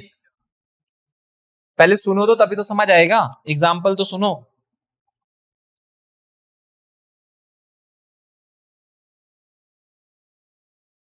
जैसे आपने टेट्राहेड्रल बनाया ना, देखो टेट्राहेड्रल का आपके पास एक एग्जांपल हो सकता है SF4 या फिर अमोनियम आयन। SF4 कह दो या आप अमोनियम आयन कह दो। अभी जब हम आगे सीखेंगे, जब आपके पास हाइब्रिडाइजेशन का कॉन्सेप्ट आएगा तब और अच्छे से आपको समझ आएगा। तो ये एक एग्जांपल हो सकता है इसका। ट्राइगोनल पिरामिडल अगर कहीं पर बन रही है तो trigonal pyramidal with 1 lone pair वाली जो बन रही है, इसका एग्जांपल क्या रह सकता है अपने पास? वैसे हम लोगों ने ये किया था, याद है किसी को? अमोनिया, अमोनिया भूल कैसे जाते हो? अमोनिया NH3 PCl3, अमोनिया भी इसका एग्जांपल है, PCl3 भी। और ये शेप याद आ रहा है किसी का? शेप ऐसा बनाया है वैसे हम लोगों ने, वाटर H2O, V शेप या फिर बेंट शेप मैंने उसका बोला था, जिसमें ऑक्सीजन के पास 2 लोन पेयर थे। उसको एंगुलर शेप भी बोलते हैं, V शेप भी बोलते हैं, बेंट शेप भी बोलते हैं, एक ही बात है। यहां पर ऑक्सीजन के पास 2 लोन पेयर होते थे और उसी ऑक्सीजन से 2 हाइड्रोजन लगी हुई होती थी। ठीक है, अब आगे यहां पर बात समझना, जो आपके पास ट्राइगोनल बाइपिरामिडल आ रहा है। देखो ट्राइगोनल बाइपिरामिडल ज्योमेट्री की शुरुआत कहां से हो रही है? 5 बॉन्ड पेयर से। 5 बॉन्ड पेयर है, अभी शुरुआत में कोई लोन पेयर नहीं है। यहां लोन पेयर कितने हैं मेरे पास? 0। पांचों के पांचों क्या है यहां पर? Bond pair. तो इसका एग्जांपल क्या हो सकता है ट्राइगोनल बाइपिरामिडल का? किसी को याद है? हम लोग कर चुके हैं, PCl5। PCl5 आपके पास एक एग्जांपल होता था। अब कुछ नहीं करना, बॉन्ड पेयर एक एक कम करते जाने और लोन पेयर बढ़ाते चलने हैं। अगर अब मैं यहां पे देखूं तो यहां पर कितने लोन पेयर आ गए इसके पास? एक। तो बॉन्ड पेयर कितने रह गए होंगे? लेकिन ज्योमेट्री कैसी है? सीसॉ। सीसॉ आपने देखा, ये इसका स्टैंड है, जो आप ये दोनों बॉन्ड देख रहे हो ये स्टैंड है, और इस स्टैंड के वो दोनों तरफ आपके पास वो लगा हुआ है जिसपे आप बैठते हो और बैठ के झूला झूलते हो। तो इसका फॉर्मूला क्या बनना चाहिए? अच्छा पहले मेरे को फॉर्मूला बताना, फॉर्मूला क्या बनेगा? AB4L। क्यों? क्योंकि 4 बॉन्ड पेयर है तो B4 और एक लोन पेयर है तो L लगाएंगे वहां पे। फिर इसका एग्जांपल क्या हो सकता है अपने पास? किसी को इसका एग्जांपल अगर पता हो तो? SF4। ठीक है, SF4। CH4 नहीं हो सकता, कार्बन के पास लोन पेयर बचेगा ही नहीं उसमें। कार्बन के पास 4 ही होते हैं, उसने चारों लगा दिए होंगे, वो उसका एग्जांपल नहीं है। CH4 आपके पास इसका एग्जांपल। यहां पर कितने लोन पेयर हो गए अब? 2 लोन पेयर। तो बॉन्ड पेयर कितने हो गए होंगे अब? 3। तो क्या फॉर्मूला बनेगा आपके मॉलिक्यूल का? AB3L2। मतलब एक ऐसा मॉलिक्यूल जिसमें सेंट्रल एटम के साथ 3 एटम लगे हुए हैं और उसने कितने लोन पेयर बचा लिए अपने पास? 2 लोन पेयर। तो इसका एग्जांपल क्या रह सकता है अपने पास?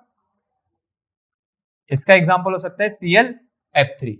ठीक है, ClF3 यहां पर एक एग्जांपल रह सकता है। फिर आ जाता है लीनियर ज्योमेट्री बन रही है। देखो लीनियर मतलब बिल्कुल सीधा रहेगा मॉलिक्यूल, बट कितने लोन पेयर के साथ रहेगा? 3 लोन पेयर। तो बॉन्ड पेयर कितने हो गए होंगे अब? 2। और लोन पेयर कितने हो गए? 3। तो क्या फॉर्मूला निकल करके आएगा? AB2L3। और यहां पर जो लीनियर स्ट्रक्चर बन रही है, इस लीनियर स्ट्रक्चर का एग्जांपल इस बार हम लोग पढ़ेंगे इसको। यह है xenon difluoride, XCF2। Inert gas का एक कंपाउंड है, इनर्ट गैस का हैलाइड है, बिल्कुल नोबल गैस का। लास्ट आ जाते हैं, अगर आपके पास 6 बॉन्ड पेयर लग जाए, कोऑर्डिनेशन नंबर 6 हो जाए या 6 बॉन्ड पेयर लग जाए, तो कैसी ज्योमेट्री बनती है अपने पास? ऑक्टाहेड्रल। ठीक है, तो अभी शुरुआत में कोई लोन पेयर नहीं है, यहां पे लोन पेयर कितने हैं मेरे पास? 0। तो अगर आपके पास 0 लोन पेयर है तो क्या फॉर्मूला बनेगा? AB6। जैसे ये एक एग्जांपल हो सकता है किसकी ज्योमेट्री का? SF6 का। SF6 इसका एक एग्जांपल हो सकता है। Square pyramidal. स्क्वायर पिरामिडल का मतलब है कि जो आपका इसका बेस है, जो एक ही प्लेन में पड़ रहा है, वो स्क्वायर है, फिर स्क्वायर से एक बॉन्ड नीचे खींचा हुआ है और इसी एक स्क्वायर के एक लोन पेयर इसके ऊपर है। तो इसका अगर मैं आपको बोलूं तो यहां पर लोन पेयर कितने हैं मेरे पास? 1। तो बॉन्ड पेयर कितने रह गए होंगे? 5। तो क्या फॉर्मूला निकल करके आएगा? AB5L।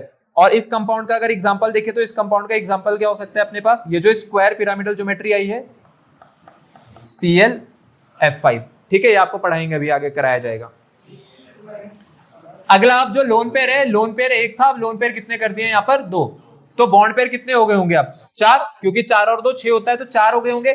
तो क्या फॉर्मूला बनाओगे इस बार आप लोग? AB4L2। और इस कंपाउंड का अगर मैं एग्जांपल बोलूं तो वो रह सकता है HCF4। ये भी हम लोग करेंगे HCF4 अभी आगे, ये भी आपको कराया जाएगा। अब कौन से बचे हैं आपके पास? बाकी सिमिलरली यहां पर देख लेना, अब यहां पर जो फॉर्मूला है मॉलिक्यूल का वो क्या हो जाएगा? AB3L3 और लास्ट में कितना हो जाएगा? AB2L4। ठीक है, ये आपके पास यहाँ पर स्ट्रक्चर। चलो अगला आ जाते हैं। अब अगर हम लोगों को खुद से ये चीज कैलकुलेट करनी होगी बॉन्ड पेयर लोन पेयर, तो देखो बॉन्ड पेयर लोन पेयर कैसे कैलकुलेट होते हैं। आपके सामने इसका एक फॉर्मूला या फिर मैं कह दूं एक टेक्निक लिखी हुई, आप पे ध्यान देना कैसे होता है। देखो सबसे पहले तो आपको क्या देखना है कि आपके जो टोटल इलेक्ट्रॉन पेयर है ना सेंट्रल एटम के अराउंड, वो कैसे निकालते हैं। कह रहे इसका फॉर्मूला क्या है? सेंट्रल एटम पे जितने भी वैलेंस इलेक्ट्रॉन्स है इसमें आप क्या ऐड कर दो कि कितने एटम उस सेंट्रल एटम से सिंगल बॉन्ड से लगे, कितने एटम आपके सेंट्रल एटम से किससे लगे? सिंगल बॉन्ड से। और उसमें क्या ऐड करना है? Valence electrons of the central atom. और जो भी आंसर आए उसको क्या कर देना? 1/2 से मल्टीप्लाई, या मैं कह दूं 2 से डिवाइड कर देना। ठीक है, हाँ बिल्कुल। ये इससे क्या होगा? नहीं, इससे आप बॉन्ड पेयर निकाल सकते हो। इलेक्ट्रॉन पेयर का मतलब है बॉन्ड पेयर। सेंट्रल एटम पे बॉन्ड पेयर कितने? वो फॉर्मल चार्ज था जो बताया था, जो जिसकी आप बात करो ना, फॉर्मल चार्ज है में। देखो अगर आपके मॉलिक्यूल पे कोई चार्ज है, अगर मॉलिक्यूल पे कोई चार्ज है तो फिर या तो वो नेगेटिव चार्ज होगा या फिर पॉजिटिव चार्ज होगा। अगर नेगेटिव चार्ज है तो जो इलेक्ट्रॉन है ना वो उसमें ऐड कर देना, मतलब यहाँ पे जो भी नंबर आएगा उसमें हम उतना ही ऐड कर देंगे। एक नेगेटिव का मतलब है इस नंबर में क्या ऐड करेंगे? एक नेगेटिव। और अगर पॉजिटिव है, एक पॉजिटिव का मतलब है कि एक 1 को हम क्या करेंगे? वहां पर सब्ट्रैक्ट करेंगे। ठीक है, पॉजिटिव के लिए। तो इस तरीके से हमारे पास क्या निकल करके आ जाएंगे? यहाँ पर टोटल इलेक्ट्रॉन पेयर्स।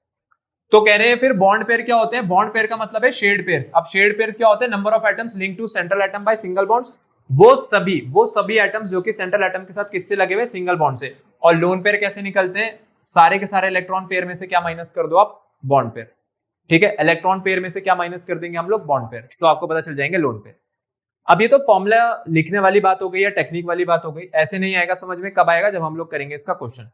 तो मैं कराता हूं आपको इसका क्वेश्चन। अब चलो सबसे पहला क्वेश्चन कर रहे हैं हम लोग यहाँ पर ClF3। ठीक है, ClF3। अब यहाँ पे सेंट्रल एटम कौन है? पहले तो मुझे ये पता होना चाहिए। क्लोरीन। इसकी ना अपनी तरफ से एक स्ट्रक्चर बना करके देख लो। ठीक है, क्लोरीन कभी डबल बॉन्ड बना ही नहीं सकता है। क्लोरीन कैसा बॉन्ड बनाएगा आपके पास? सिंगल बॉन्ड ही बनाएगा। बाकी लोन पेयर बॉन्ड पेयर मत निकालो, वो आपको भी पता चल जाएंगे। देखो कैसे। फॉर्मूला क्या था? फॉर्मूला आपको कहता है सबसे पहले मुझे क्या कैलकुलेट करने? सेंट्रल एटम पे। सेंट्रल एटम पे क्या निकालने हैं? Valence electrons. चलो वैलेंस इलेक्ट्रॉन्स कितने हैं आपके सेंट्रल एटम पर, वो देख लेते हैं। बताओ सेंट्रल एटम कौन है अपने पास? क्लोरीन। कितने वैलेंस इलेक्ट्रॉन्स होते हैं क्लोरीन पे? 7। ग्रुप नंबर 17 का मेंबर है। आउटर मोस्ट में 7 होते हैं। ठीक है, फिर फॉर्मूले में देखो क्या लिखा था? वैलेंस इलेक्ट्रॉन के साथ साथ मुझे क्या ऐड करना है इसमें? Number of atoms linked by single bond. कितने एटम लगे इसके साथ सिंगल बॉन्ड में? 3। तो मैं एक एक चीज यहां पर लिख रहा हूं। Number of atoms linked to central atom by single bond. कितने थे ये टोटल? 3। चलो कर दे बॉन्ड पेयर की कैलकुलेशन। हाँ बताओ। हाँ, total number of electron pair. Total number of electron pair के लिए क्या करेंगे? 7 और 3 को जोड़ेंगे और 2 से डिवाइड कर देंगे। तो कितना हो गया ये? कितने इलेक्ट्रॉन पेयर आ रहे हैं आपके पास? 5।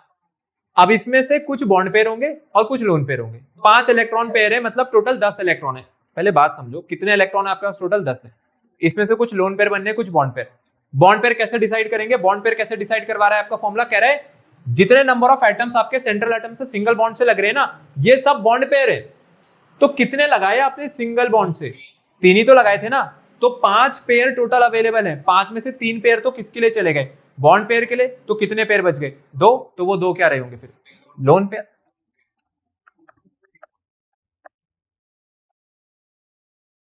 तो number of atoms linked to central atom कैसे? With single bond. ऐसे कितने एटम है मेरे पास? 3। तो देयरफॉर बॉन्ड पेयर कितने आ गए आपके पास? टोटल 3। तो लोन पेयर कितने हो जाएंगे? टोटल इलेक्ट्रॉन पेयर में से बॉन्ड पेयर हटा दो, आपको पता चल गया इसमें कितने लोन पेयर है यहाँ पे? टोटल 2। ये रहेगा आपके पास इसका आंसर। अच्छा, इसकी ज्योमेट्री बता सकते हो क्या मेरे को? इसकी ज्योमेट्री क्या रहेगी? चलो ज्योमेट्री छोड़ो, पहले फॉर्मूला बताओ।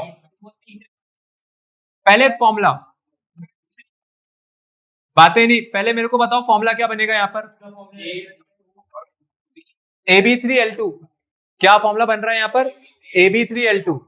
ठीक है, मतलब 3 बॉन्ड पेयर आ रहे हैं और कितने लोन पेयर आ रहे हैं यहाँ पे? टोटल 2। तो कैसी शेप बनेगी यहाँ पर? टी शेप बनेगी। टी शेप का मतलब ट्रायंगुलर शेप नहीं होता है, ठीक है, बिल्कुल। चलो देखो अगला क्वेश्चन, देखो अगले क्वेश्चन पे आ जाते हैं। NH2 नेगेटिव, ठीक है, अगला क्वेश्चन जो हमारे पास वो क्या है? NH2 negative. सबसे पहले क्या करेंगे? सबसे पहले यहां पर हम लोग निकालेंगे क्या चीज होनी चाहिए बताओ NH2 नेगेटिव में?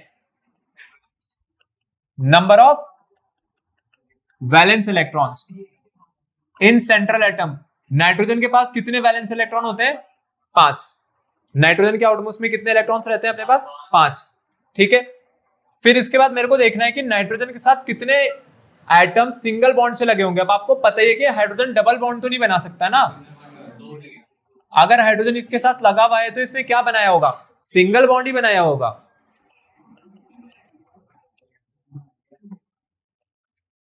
तो number of atoms linked with single bond कितने आ गए? देखो आपके पास वो टोटल 2। ठीक है, और बड़ी बात क्या है कि यहां पर अगर मैं 5 और 2 को जोड़ू तो आंसर क्या आता है? 7। लेकिन आपको 7 पे नहीं रुकना, इस पे कितना चार्ज लगा यहां पर? तो जो भी आंसर आएगा आपके पास उसमें आप क्या करोगे? बिल्कुल। तो therefore number of electron pair बताओ कितने इलेक्ट्रॉन पेयर आ गए? यहां से 8/2 कर देंगे तो 4 इलेक्ट्रॉन पेयर। अरे क्या कर रहे हो, इतनी बातें क्यों कर रहे हो? पागल हो गए हो क्या? क्वेश्चन तो मैं कर रहा हूं, बेवकूफों की तरह बातें करने में लगे हुए हैं ये। पागल ही हो जाते हैं केमिस्ट्री क्लास में। फिजिक्स मैथ्स में तो आवाज नहीं निकलती, उसके बाद में देखता हूँ बातें ही बातें। वहां कर लिया करो जितनी करनी है, पढ़ाना भी मुश्किल कर देते हैं। Number of electron pair total कितने निकल कर के गया हमारे पास यहाँ पर? 4। अब इसमें से कुछ आपके पास लोन पेयर होंगे, कुछ आपके पास बॉन्ड पेयर होंगे। तो अगर मैं बॉन्ड पेयर देखूं तो बॉन्ड पेयर किस बात पे डिसाइड होगा कि आपने जो बॉन्ड बनाए हैं, सिंगल बॉन्ड बनाए हैं, वो कितने हैं? 2। तो नंबर ऑफ सिंगल बॉन्ड कितने दिख रहे हैं मेरे को? 2। तो देयरफॉर बॉन्ड पेयर कितने आ गए? 2। तो लोन पेयर भी कितने आ गए अब फिर? 2। क्योंकि भाई 4 अगर टोटल इलेक्ट्रॉन पेयर थे उसमें से 2 बॉन्ड पेयर चले गए तो 2 क्या बच गए होंगे आपके पास यहाँ पे? Lone pair. क्या बनना चाहिए इसका फॉर्मूला? क्या बनना चाहिए मॉलिक्यूलर फॉर्मूला अगर बनाएंगे तो? Ab2L2। और अगर Ab2L2 है तो कैसा शेप रखेगा अपने पास ये? Ab2L2 कैसा शेप रखेगा? बिल्कुल सही, वी शेप या फिर बेंड शेप। ठीक है, वी शेप या बेंड शेप या एंगुलर, जैसे वाटर होते हैं। हाँ, अगला देखो फटाफट यहाँ पर। अब एक पॉजिटिवली चार्ज आयन का एग्जांपल ले लेते हैं, H3O पॉजिटिव। ठीक है, चलो H3O पॉजिटिव पे सबसे पहले सेंट्रल एटम कौन रहेगा मेरे पास यहाँ पर? और इसके साथ सिंगल बॉन्ड से कितने हाइड्रोजन लगे हैं? टोटल 3, क्योंकि हाइड्रोजन सिंगल बॉन्ड से ऊपर बना भी नहीं सकता है। तो आपके वैलेंस इलेक्ट्रॉन्स कितने आ गए सेंट्रल एटम में? कितने होते हैं? 6 होते हैं। और number of atoms with single bond कितने हैं इसके साथ सिंगल बॉन्ड वाले एटम? बिल्कुल, तो 6 और 3 होता है 9, लेकिन इस पे चार्ज कितना लगा है? +1। तो +1 का मतलब है कि मैं इसमें से 1 को माइनस कर दूंगा, क्योंकि एक पॉजिटिव का मतलब होता है इलेक्ट्रॉन की कमी। तो नंबर ऑफ इलेक्ट्रॉन पेयर कितने हमारे पास यहाँ पे? 8। ठीक है, कितने कितने इलेक्ट्रॉन पेयर आ गए यहाँ पे टोटल? 8। क्या ये सही है?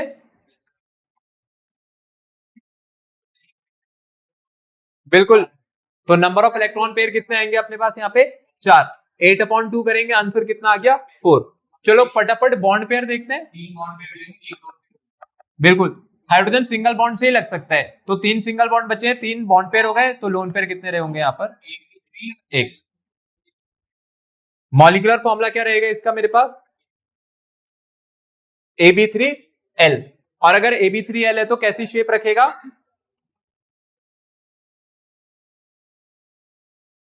कैसी शेप रखेगा अपने पास से? Trigonal pyramidal. Ab3L है और कैसी शेप रख रहा है? Trigonal pyramidal. तो यहां पर आपके पास valence shell electron pair repulsion theory खत्म होता है, पोस्टुलेट्स हो गए अपने पास इसके, और क्वेश्चन भी मैंने आपको बता दिए। भाई देखो, बाकी आपको मॉलिक्यूलर फॉर्मूले पे लोन पेयर बॉन्ड पेयर से बनाना आना चाहिए और उसकी ज्योमेट्री भी याद होनी चाहिए।